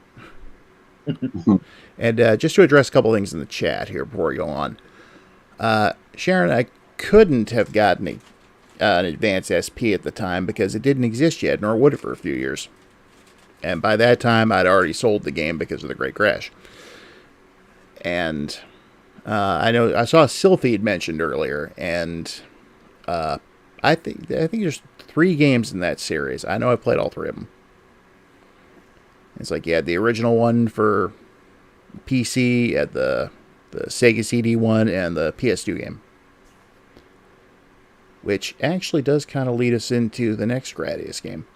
Because the PlayStation 2 Sylphid was programmed by Treasure for Game Arts. And when, after a couple of years, Konami decided to go ahead and, bring out another Gradius game, they decided to do it on the PlayStation 2, but they felt that the series had grown stale by that point. There might have been, Kate. I'm not sure. I don't recall, actually. But at least the 3 I mentioned, I know I've definitely played all of those. But so what happened was Konami brought Treasure in to go ahead and make this new game. And what we got was Gradius 5. Who here hasn't played Gradius 5? I can say I have only recently, though, because it was like the last PS2 game I just picked up. I think I might have passed a picture of it around Discord. Oh. I think I talked to you. dire right after I bought it. So I could be one of the ones that raised my hand. Yeah. Yeah, I think I do remember that. And Braunle, you played it, right? No, I used to have it. I loved it. Yes. I know Mike's never played it. Fuck you. Just seeing if you're still awake, Mike. No, well, I did have a little bit more to say about Galaxies, but you kind of moved on, so I didn't want to break the flow. Oh. Well, is it going to take up 5 minutes or less?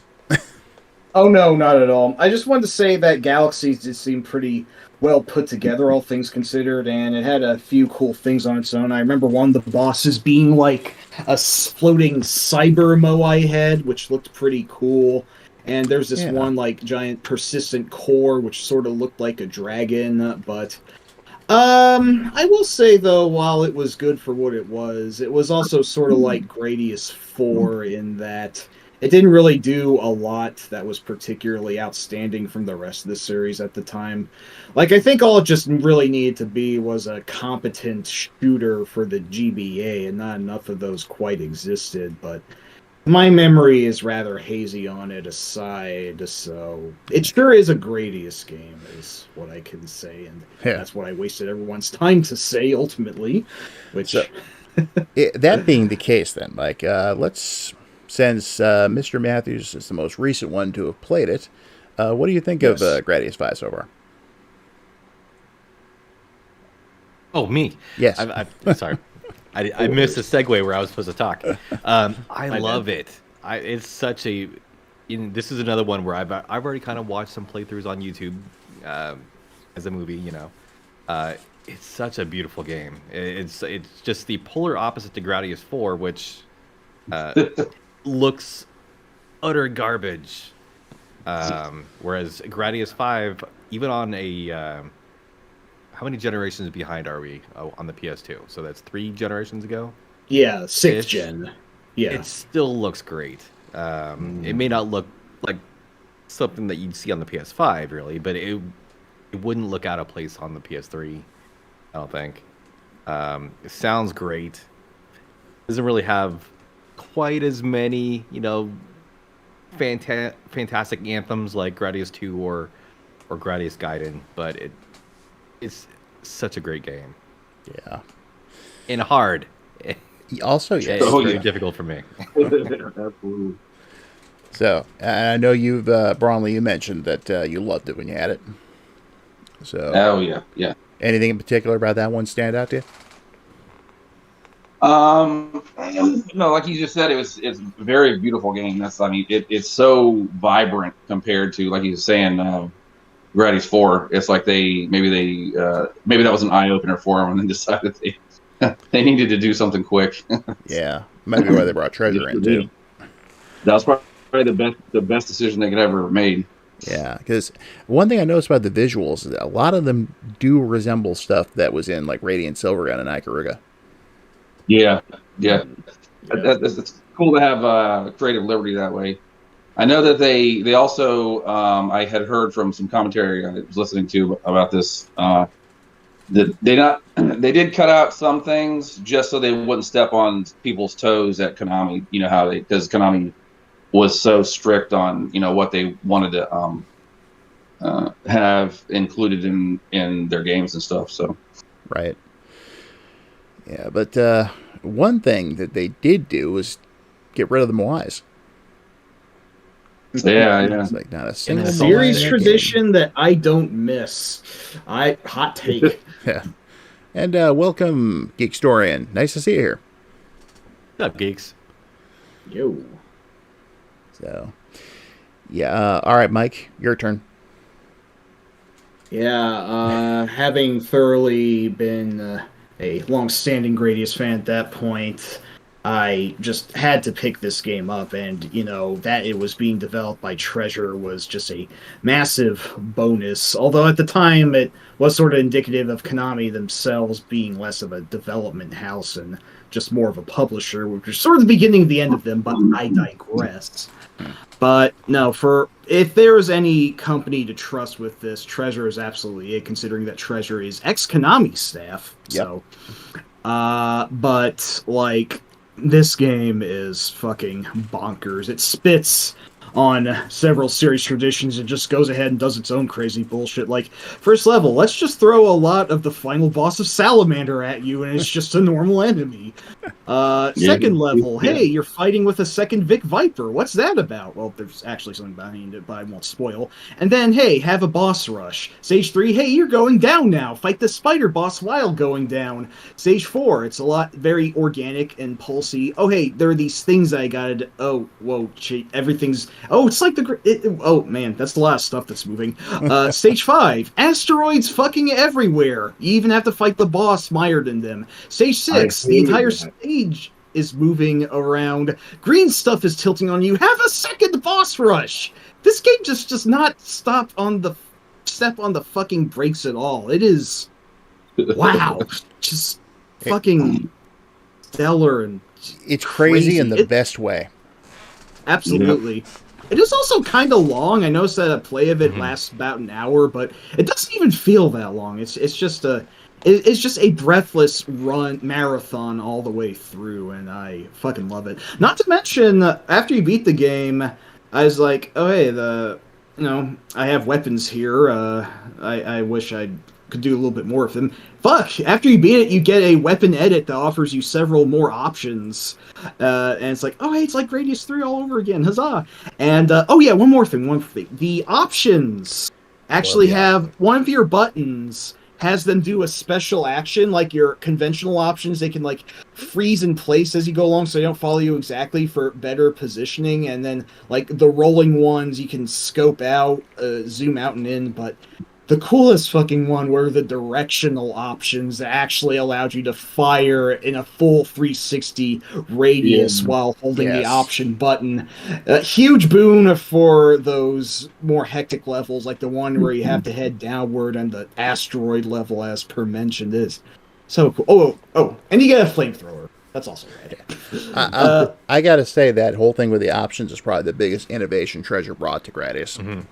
It is so goddamn cool. Yes, it's like, wow, why didn't they let us do this before? But it does make Gradius 5 certainly very unique in its own way. Although some might argue it should have been called Salamander 3 because you continue on the spot when you die, which...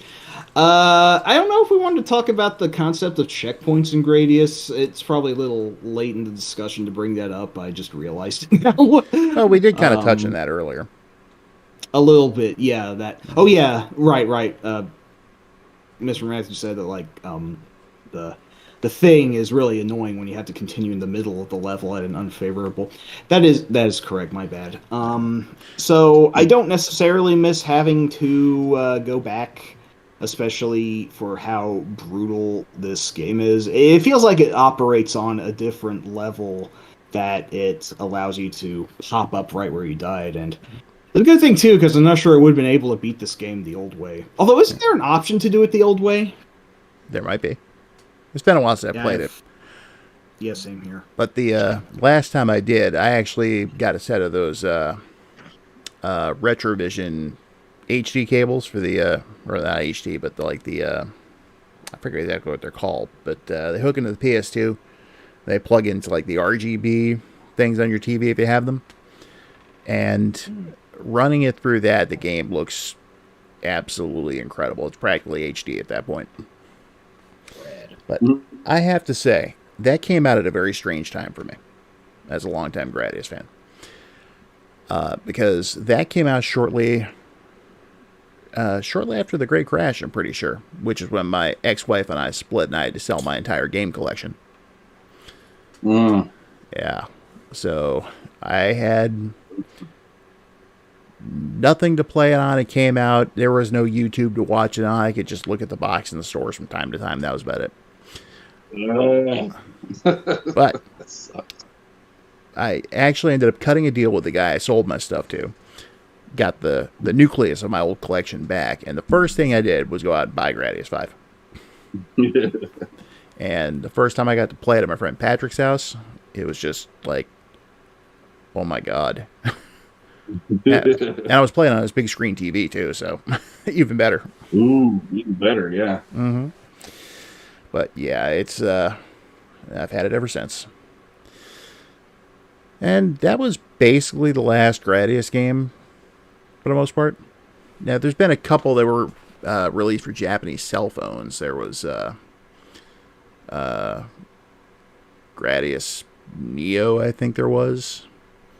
And there was also a canceled game, Salamander HD, for the cell phones too. But, you know, has anyone here ever played any of those? Isn't that the one where you play as the big core fighter? Or am I thinking of something else? I think it's something Yeah, else. there's one cell phone game where you play as a big core, and Yeah. I've heard of. I haven't seen any of them, but I've heard of them, and it sounds interesting. So it's too bad that there's not a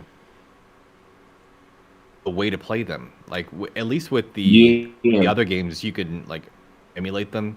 I don't think there's any way to play these cell phone games. Yeah, they basically Look at lost the literally time. lost the time. Yes, Unless you find a Snarb, I cell was phone. going to get to that. Gradius 5, yes, basically the last Gradius game until Konami announced they were doing a Rebirth series for the Wii, in which they take their old games, and in some cases some of the Game Boy games, and give them a fresh new coat of everything. And they released 3 games in the series total, and to date have never re-released them for anything else. They're sitting on money, and they're just like, okay, you hate money. All right, that's good. Thanks, Konami. Because the only way you can play them is either if you have a Wii that has them on there when you bought them from the shop, or emulation. So, and there was Castlevania Rebirth, which, if I remember correctly, Eugene just finished that, didn't he, Mr. M? He did. Yeah. I have yet to get quite that far. I think I'm still stuck on stage 5. There was Contra Rebirth, which is pretty cool from what I played. And, of course, Gradius Rebirth, which I was playing that earlier today. And even on the easiest setting, because I wanted to just kind of ease my way into it, game is merciless. Is it? Yes. And, you know, they, much like Gradius got done, they brought back a lot of the series staples. Yes, Mazin. I won't forget Alpha Mission, even though I'd like to. Even though it brings back a lot of the series staples that were, you know, discarded in Gradius 5, it does make them unique. Like getting to the Moai stage in that. Sure, you start off with your typical Moais, you're shooting the rings at you and all that, and then you get to the point where they're mounted on these spinning rocks, and they just keep going, and then you get to, there's always a mini boss right before the main boss. In that case, it's just this never-ending circle of Moais. And you just basically have to keep destroying them, but they just keep coming until finally it's over and they fly away, and then you get faced with the giant Moai head. And that's where I died. Because that thing is brutal. So, yeah, I'm pretty sure, Mike, you played that one, right? Rebirth? Yeah. And I know, Braunle, you had a Wii for a while. Did you play it? I never did. In fact, I never played any of the Rebirth titles. Unfortunately, You missed some good stuff. I was trying to make it a point to. I was trying to make it a point to purchase at least Castlevania Rebirth, but I never got around to doing it. How about you, Mr. M? When the Rebirth series was actually on the Wii Shop, I had no interest in shooters, so the only Rebirth game I bought was Castlevania Adventure. And since then, I've learned the error of my ways, and because there's no other way to play the games, I don't emulate. It sounds stupid me even saying this, but this is a fact. If I see a used Wii, I buy it if the price is low enough. Mm-hmm. So I literally have a stack of Wiis that I've been buying just in the off chance that the person who owned it previously bought and installed and still has Gradius Rebirth on it. So I probably have half a dozen Wiis that I bought secondhand for that specific purpose. Wow. Well, Eventually, I will find one. I imagine. oh yeah, you'll get lucky at some point. So then, Mike is the only other one here who's played Gradius Rebirth. What do you think? It is quite cool. I think I like Adventure Rebirth just a little bit more, but I think I did like this a little bit more in Contra Rebirth. And Contra Rebirth is still quite good, but just something about this one feels rather respectful of the series' history. It feels like they drew quite a bit from the MSX games that we forgot in particular. Yeah. Because it had like fucking Dr. Venom in it of all things, which was, I'm pretty sure he was a villain exclusive to the MSX games. Yeah, he was. He was actually pretty crazy. He was a Bacterian, I think. Yeah, he was like the de facto leader of the Bacterians at some point. It is a little bit short even for Gradius standards, but actually I think it is at least longer than the first Game Boy Nemesis, which it also feels like it draws a bit from the Game Boy games. It's like it took quite a bit from the pockets of the more obscure get releases in the series, sort of like the spin-offs that aren't known as well, and they made something I think pretty interesting out of it.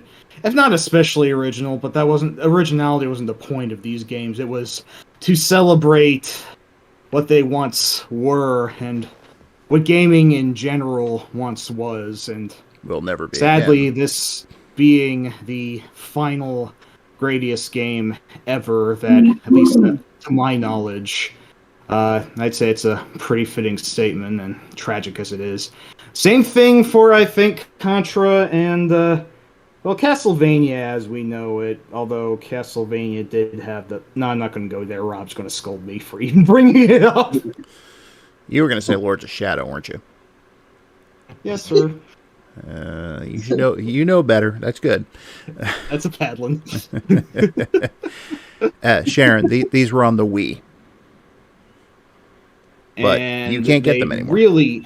They really need to fucking re-release them on at least the Switch, if nothing else. But yeah, to bring to other consoles also. I mean, they're not especially long games, but they are very fun and eminently replayable. And Gradius Rebirth, I think, even offered you different weapons if you beat it several times. So, well, like I said, Konami is sitting on money, and I don't know what their problem is. So their problem is they don't give a shit about games anymore. They're too focused on their fitness clubs or whatever fucking Yakuza bullshit they have their fingers in. I don't fucking know. Pachinko. That's a good point. Yeah, Pachinko. Yeah, that too. I forget if Pachinko laws made Patchy Slot less profitable, but they're probably still doing that. I don't know. Yeah. So here's a question for you guys. Who here knows about the strategy Gradius game? On the Famicom, was it? That's right. I know of it, but I don't think I played it for an obvious reason or two.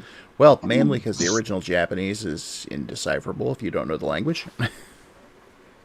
Yeah, that and strategy games are, for the most part, kind of a snooze to me. I'll be honest, I'm biased about what I like and what I don't. I have liked a few strategy games, but a series that is normally a shmup series attempting it's a novel concept, but for the most part, not really up my avenue. But the language barrier is the real deal breaker here. I'm not sure if anyone ever translated it. I think they tried, but they didn't get very far. But that's bogus. There's only two other examples I could think of, both of which in the R-Type series. Yeah, R-Type did that too. Very fucking weird. And the thing is, it doesn't even have the name Gradius in the title, so you wouldn't know it unless you actually took a really good look at the cover art. Because there is a Vic Viper there. But the game's called Cosmic Wars. What? Cool enough name, all things considered. Mm-hmm. Yeah. And you see the little Moai up in the corner that Betty put there? Yeah. I asked her to do that as kind of an homage to that. Because when I actually had the game for a while. There is an option where you can just watch the two sides duke it out, which is kind of neat for a few minutes. But basically, you're playing the Gradients, and you have to go around, build up your fleet, and do all that stuff, typical strategy stuff, versus the Bacterians. But when it's your turn to play, a little Moai comes out, jumps around up in the corner. And for the Bacterians, it's a little golem that comes out. Yeah, I'm seeing this. This is really cute. Yeah, this game's graphics look really goddamn rad. Again, I just wish that it was a genre that was less slow and easy to pick up without fucking language required. But well, I will say, if you just want kind of a little bit of a conversation piece for your collection, it's not very expensive, so you can pick it up. probably because of the language barrier, but okay, maybe someday. Yeah, like how pretty much like all the RPGs for the Super NES over here go for in the hundreds, but you can get them in Japan for like sometimes less than $10. You make up for that cost for all the Japanese textbooks that you're going to have to buy in comparison Exactly. to understand the games. So, But that's interesting to know at least. but Mr. M and Braunle, had either of you ever even heard of Cosmic Wars till now? I've seen the title screen. I've seen before. I had no idea that it had anything, like you said, unless you read into it, you'd have no idea it was had anything to do with Gradius. Yep. It's just a complete virtual unknown, even amongst Famicom collectors. How about you, Mr. M? Kind of interesting, because I always thought that R-Type Tactics was like that genre of game, to the first of that genre of game to do that. Yep, Konami beat him to it by like 20 years. Yeah, right, yeah. Also, Konami beat them to it a second time, but I'm getting ahead myself, and I'm sure we don't have as much time to discuss this sub-series as we should, but Yeah. I'll let Rob decide that.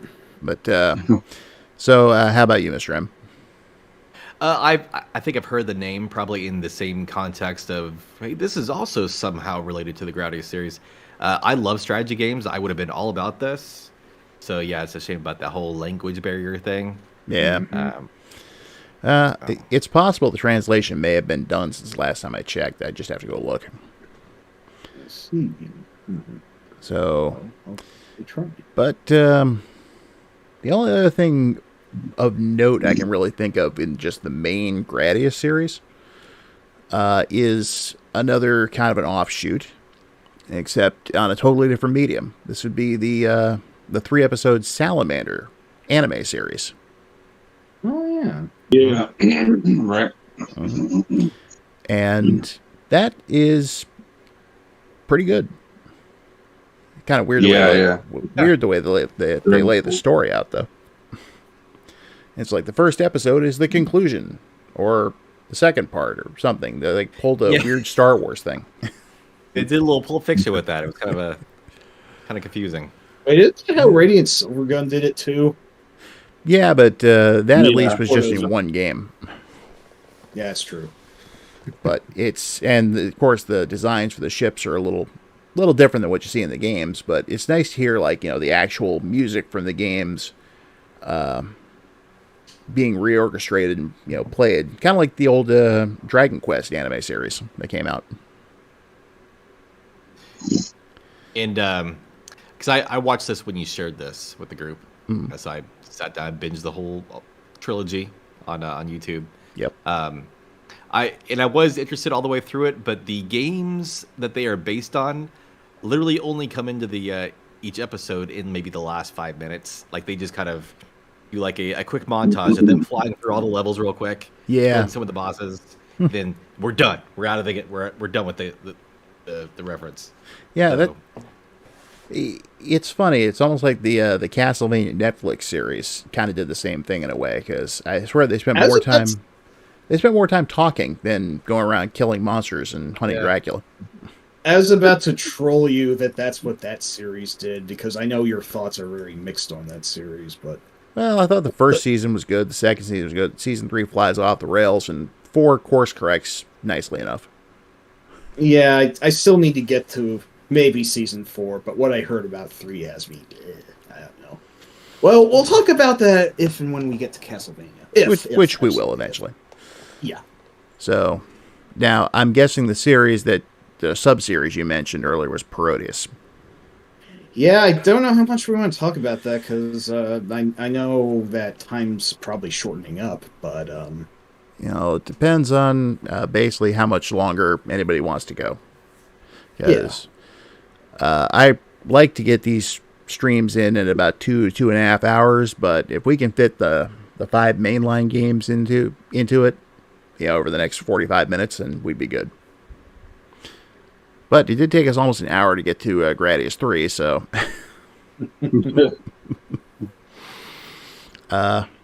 Parodius is great. I'll just say that much right now. I played the original on the MSX via the Saturn. They have a MSX collection for it that has that, plus the Gradius and Salamander games on there. And I played different versions of Parodius Da, and of course Gokoja Parodius and Jiki Oshiberry Parodius, and the upgrade they did for the PlayStation and Saturn, Forever With You, based on Tokamek Memorial.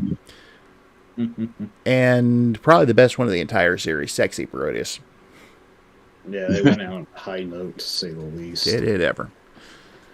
But, so, I guess, Mr. M, any thoughts on Parodius at all? Just any of the games? I think Parodius, Dyer, was probably the first time you and I actually connected and were talking, I think probably in Eugene's stream, maybe Mazen's, I don't know. I think you're right. It would have been Eugene's. Was that discussion of, hey, we both like the Parodius games a lot.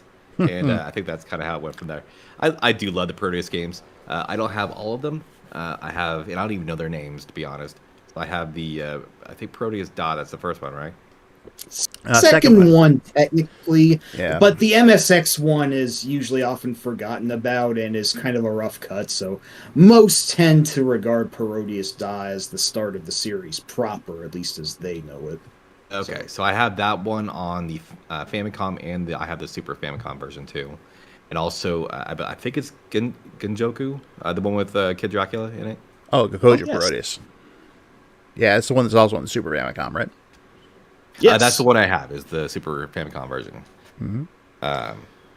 And that's I love weird, cute shoot-em-ups like that. So it kind of it's me my preferences to a T. I know time is kind of short, so that's what I gotta say about it. The great games. Well, I'll say if you can find a copy for a decent price, pick up the third Super Famicom game. The sexy one, right? No, that's actually, it's called Jikyo Oshiberry Parodius, or Chatting Parodius, because it has this announcer that gives you a play-by-play in Japanese throughout the entire game. It's That's fucking annoying. bonkers. Yeah, and if it's annoying, you can turn it off. Okay. Yep. So, but it's really fun, and it's got a lot of characters that didn't make it into any other Parodius game. But Sexy is worth tracking down for either the Saturn or the PlayStation. Okay. So, what about you, Braunle? I've seen all kinds of things in regard to Parodius, but if I've ever played anything, it might have been like. Actually, I don't think I've ever played anything. Yeah, we got to fix that. Like I said, I've seen all kinds of screenshots, video. Just never played it. The level of insanity in those games is just insane. One of my favorite characters has to be the giant Vegas dancer. Yeah. I can't think of her. Yeah. I can't think of her actual name. It's something, but it's just funny. She's basically the spider robot from the Gradius games. Yeah. Yep. And go and then start heading back towards you. Almost fell out of my She chair. got censored into I don't know what her outfit, the costume was in the Famicom version. Maybe even the Game Boy one too. Oh, where she was just wearing like a suit and top hat. She was still cute, but she was not sexy at all. So I had to. She was like down for some kind of a circus thing. Yeah, she was like almost like a circus, not conductor, but whatever the center guy, the ringleader. I see like who she was. Yeah, that because she's at the end of the stage with all the basically the Moais in that game, which are clowns. And it's funny, every time you kill one, it collapses and a little cross appears over its head. Yeah. So, before I go into anything else about Proteus, Mike, I presume you have things to say. Oh yeah, quite a lot. I'll try. Gong me if you must. I'll try to keep it to a lead. I'm ready with Not the much air to say about horn. the MS. Or that. Not much to say about the MSX one, except that the different ships didn't even have different arsenals, which is, it feels pretty reductive compared to where the series would go later. It's fun for what it is, but I've only ever played through it once. Da is where the series proper starts, but it feels like it hasn't reached its full ridiculousness. By the way, Parodius means parody of Gradius, if no one picked up on that.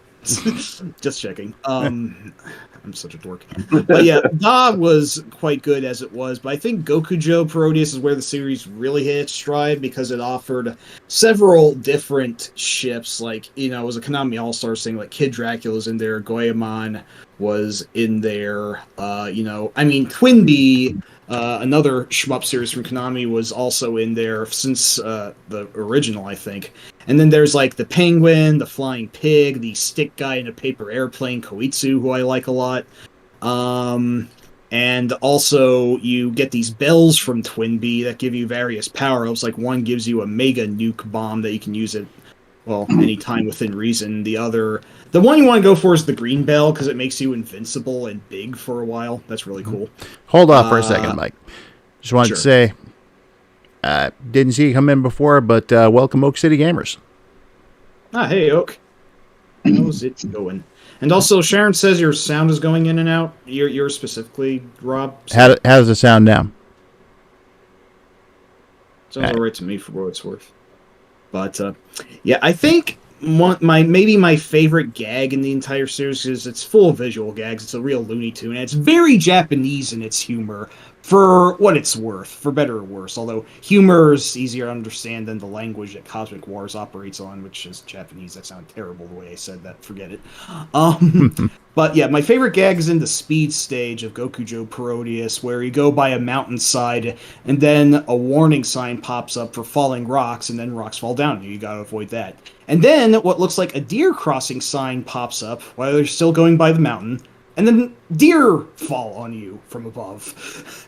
And then a generic warning sign, which is just an exclamation point, pops up. Exclamation points fall on you, which is just like that is like, wow.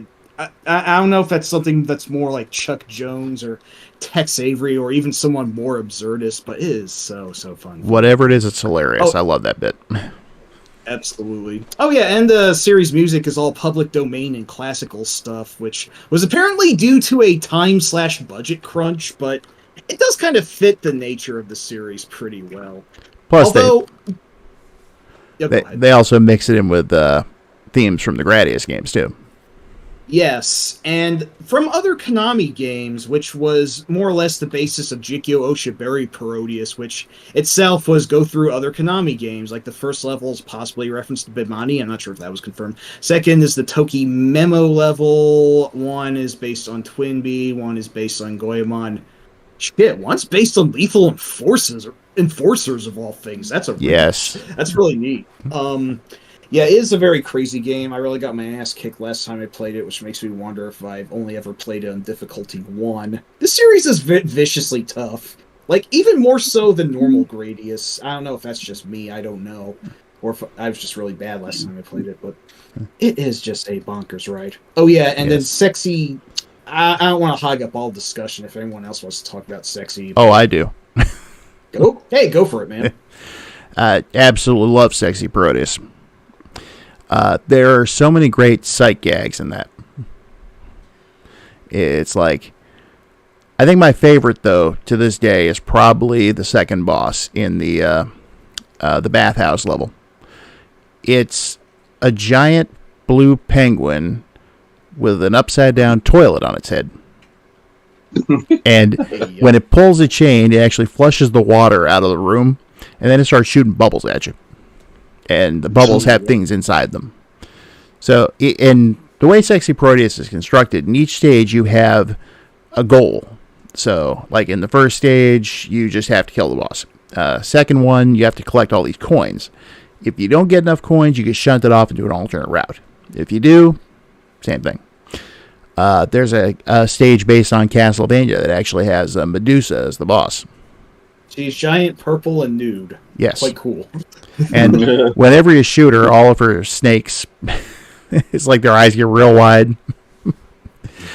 And at one point, you actually fight a Tanuki. Yeah, it's in the mine stage. Yep. And it tells you where to shoot him. But, the Tanuki has a giant swinging ball sack. As is canon to the actual mythical creature. Yes. Yeah, they're famous for their pouches, as Yep. So to speak. Ghibli would say. Thing is, if you shoot it there, it'll put the shoot sign up with an X through it, and he reacts like he just got kicked. But if you do it enough, he'll change form, turn to a Playboy bunny, and shoot lethal homing kisses at you before he changes back into the regular Tanuki. I tried to get that to happen, but it never worked for me. I don't know if I just gave up too soon, or if I was doing something wrong, or what. But damn, I never actually saw that in the flesh, as it were. And the ultimate part of the story there is that the octopus, who's basically been there since the beginning of the series, has decided he's going to retire and get rich. So he steals all the money that's been given to the organization he set up to solve all these crimes and stuff. Because that's basically what you're doing. Each stage is some kind of a crime you have to solve, either by regaining money or setting girls free or something like that. Oh, Rob, now you're being told that you're a little too close to the mic. Sorry. All right. I'm backing up now. Any better? I think so. Yeah. Kate said you sound better. All right. So anyway, at the end, after you beat the last boss, you see him. His name is Takasuke. And he sees you, and he flips out, and he's dragging this huge bag of gold coins behind him. And he starts to walk past what looks like a big mountain. Except the further along you get, you realize it's actually one of the recurring final things from the Parodius games, the random beautiful woman, who is completely nude under her blanket, but she wakes up because she's asleep, and when she wakes up, she rolls over and she squishes Takasuke under her ass. And she gets this embarrassed look on her face like, what did I just sit on? Yeah. I mean, it is thus called Sexy Parodius because it does have more cheesecake than the past series. I mean, one of the long-standing characters is Hikaru and her sister Akane, presumably sister, who are these bunny girls straddling rather phallic-looking rockets. So, the series has always had a little bit of spice to it, but Sexy just really dials it up. Like, there are these two nude women embracing on tiles in the bathhouse. One of the levels has you rescue a lot of bunny girls from boxes shipped up by evil penguins, as is a recurring motif. There's the giant nude purple Medusa that I mentioned earlier. There's also the one boss who rides a clamshell. Oh yeah, Natch. She's very difficult. She's also optional, and you only get one shot against her. Unless you restart. But so I wonder, would this game ever had a dog's chance in the Tiger House to come over here in the West? No. Yeah, I don't think so either. And if I remember correctly, there was also a Parodius strategy game too. Yes, there was Paro Wars. So, yeah, you guys are learning about Cosmic Wars and Paro Wars in the same night. Mm-hmm. I never played that one, ever. So, yeah, I know extremely little of it. This one's, very obscure even for the series, but hey, I am seeing that sick guy in a paper airplane is apparently one of the characters, so. That's one of the... Oops. Wait, no, shit, I'm wrong. This is a Dojin game that is not Hero Wars. Never mind, forget it. I will say one thing about that stick figure dude that rides a paper airplane. Yeah. You ever seen his shield? Yep, I know. Well, for those that don't, his shield is actually a condom. Just a straight up rubber bubble around his front. Like, yeah, this it's so bonkers. It is so just fun, wacky, madcap, and full of other Konami references. Like, I forgot to mention that Upa from Bio Miracle Bokati Upa is one of the playable characters in Jikyo. Yep. You would not see games like these today. That's all I can say for sure. Yeah. No, Yeah, I would. And unfortunately, no, we have to address the elephant in the room now. Oh no. Konami attempted to do another Gradius-inspired game later on. I don't want to. And I don't want to either, but this is the history of Gradius. So we gotta talk about it for a second at least. We've had a lot of dessert. Now we all have to bite the shit sandwich. Because this was the last. Basically, I think it even came out after Rebirth did. So it was pretty much the last Gradius-inspired anything they did.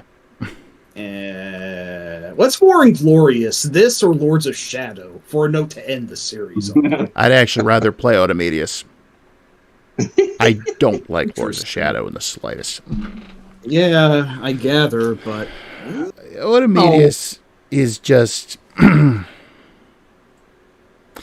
Well, I'll say this: if Konami was trying to make a follow-up to Proteus, they failed, and they failed hard. Yep. I bought the game brand new on Amazon for $10. I could have spent that money on something useful, like a set of screwdrivers or something. So, and there were two games too. There was Automedius and Automedius Excellent. That's a flagrant lie of a title. Yeah. And so, yeah, Excellent came out after Gradius Rebirth. So it was technically the last Gradius-inspired game. So, and that was the only one that made it out here in the U.S. So, besides myself, has anyone here played Automedius Excellent? Or even the first game? Never. I envy you. Mr. M? I've heard of it, but I have not heard. Honestly, you're the first person I've actually heard any opinion of it, so I just was aware that it existed.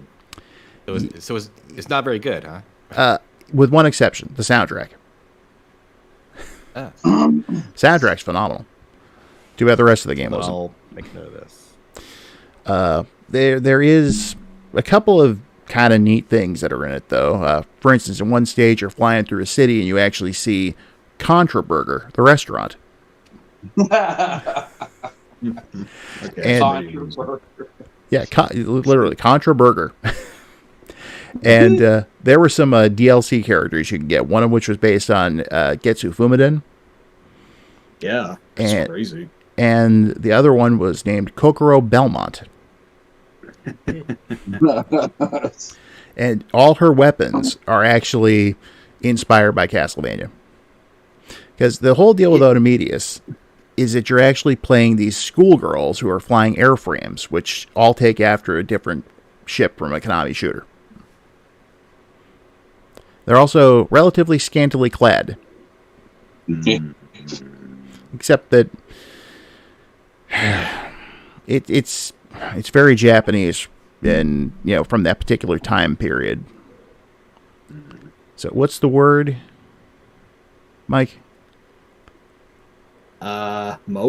No. It's something else. Starts with an L, I think. Lesbians? That's what Scott Pilgrim said. No. Lowly or something like that. Lolly. Oh, Yeah. lolicon. Oh, shit. Yes. That's a bad word that I excise from my brain.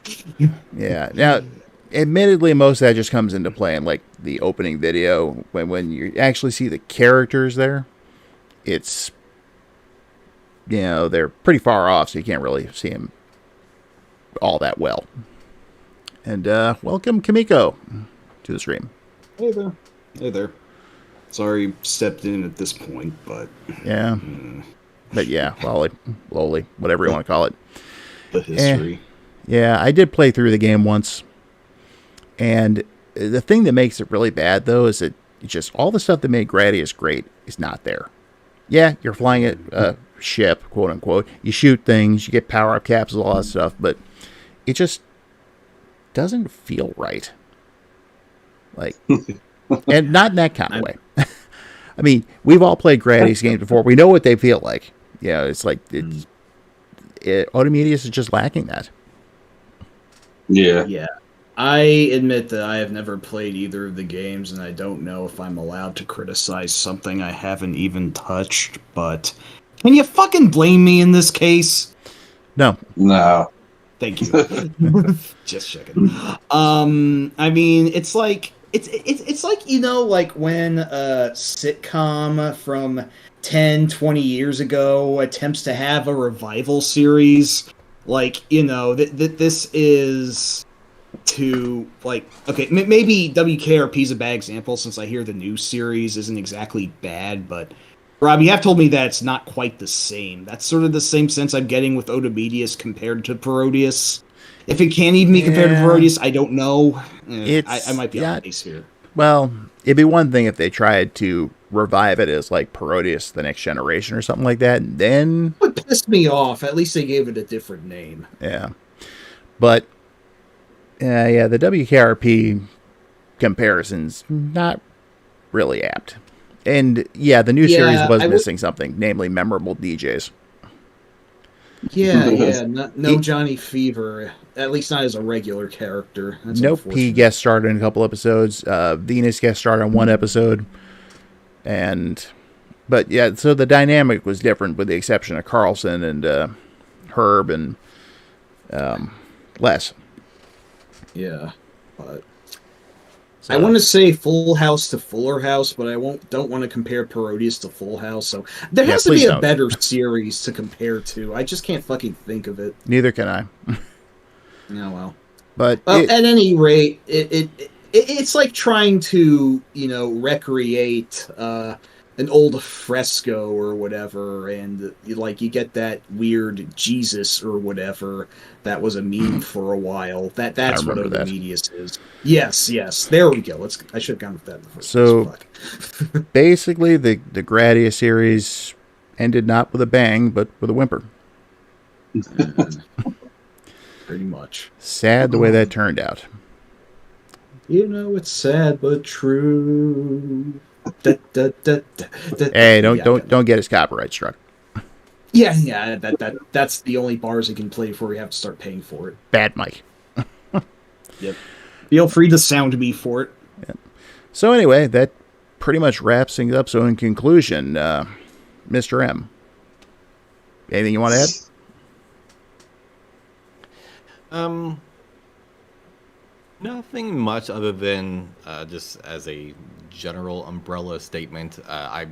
The Gradius series represents kind of like the yardstick against which I measure all other shooters, even the bad ones like Gradius 4 and Gradius Gaiden. Not Gaiden, Galaxies. A little underwhelming, but still good games. I mean, it's still very playable. I'll probably continue to collect all the games as I can. Sounds like even the Odomedius games. I don't know. Yeah. Just for collection purposes. I don't know. If you can find them I'm cheap, like then sure. But like, I wouldn't jump out in front of a moving bus to get one of them. So, well, in Automedius' defense, I bought other games before that were on clearance, and I still feel like I paid too much. And even though it's kind of the same case with Automedius, at least I enjoyed that a little more than some of these other games. Instruments of Chaos, starring young Indiana Jones. I'm looking at you. Well, I mean, that's just comparing shit to nuclear exploding shit. But yeah, I see what you mean. Mm-hmm. And what about you, Braunle? I don't know. You like Gradius enough that you were here, so. Yeah, no, this is a series will always hold a special place in my heart. I loved it, and unfortunately, it's like you said, it's kind of bad that it ended in a whimper. But I guess we should be grateful for what we got. Yeah, I'm You very know. grateful. All right, Mike. Now remember, you're on the clock. Yep, I got you. I'll keep it clean. I still do feel that Gradius is the gold standard for the shoot 'em up series in general, even if many of the games are ball crushingly difficult, and I'm not quite as great at shoot 'em ups as I used to be. Good. Great's a little aggrandizing, but I really still love many of these games. Even to steal from MrMatthews, even the more mediocre ones like 4 and the more bizarre ones like the MSX ones.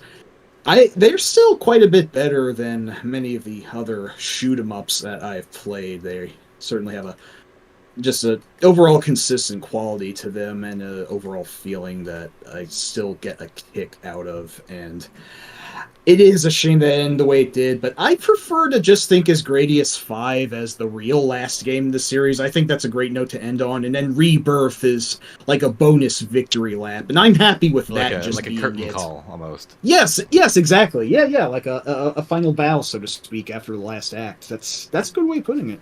Exactly.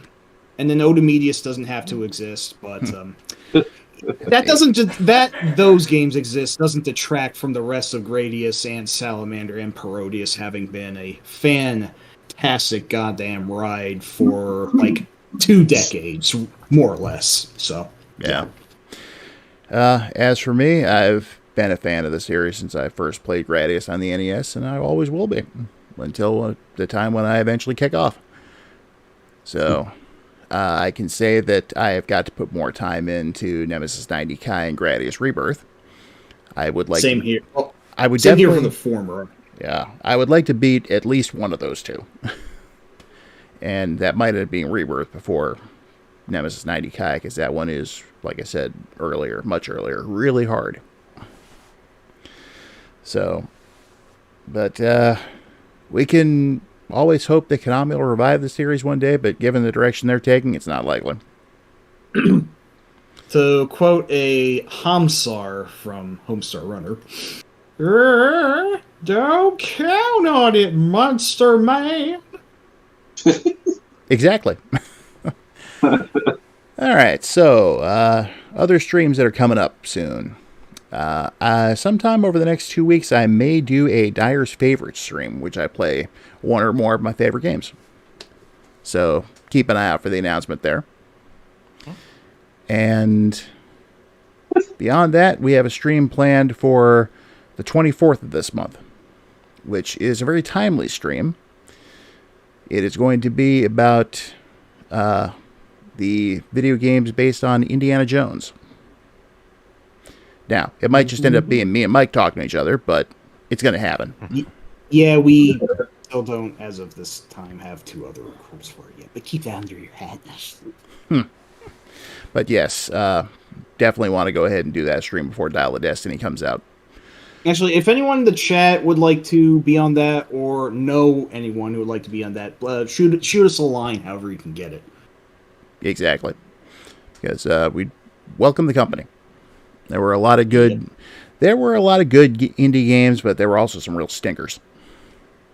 Namely, anything with Last Crusade on it.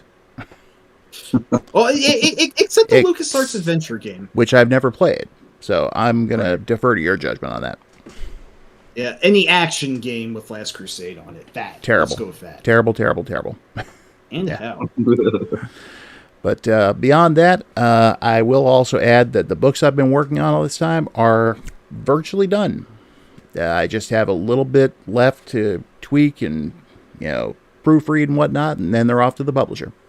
And so you'll be hearing an announcement about those sometime over the next month or 2. Cool. Yep. So those books, for those who don't know, are Memoirs of a Virtual Caveman, the final edition, Tales from the Third Moon, the final edition, Eating Candy in Outer Space, which is all new, and Digital Archaeology, Retro Gaming Recollections, which is about 50 to 60% new. So keep an eye out for the announcement for those. So anyway, until whichever stream we end up doing next, we'll see you all later. So thank you all for coming, And it's been fun, guys. Thanks for joining in. Absolutely. Very Pleasure, much. as always. You guys have a good night. You too. You too. Take care, everyone. Night. Night.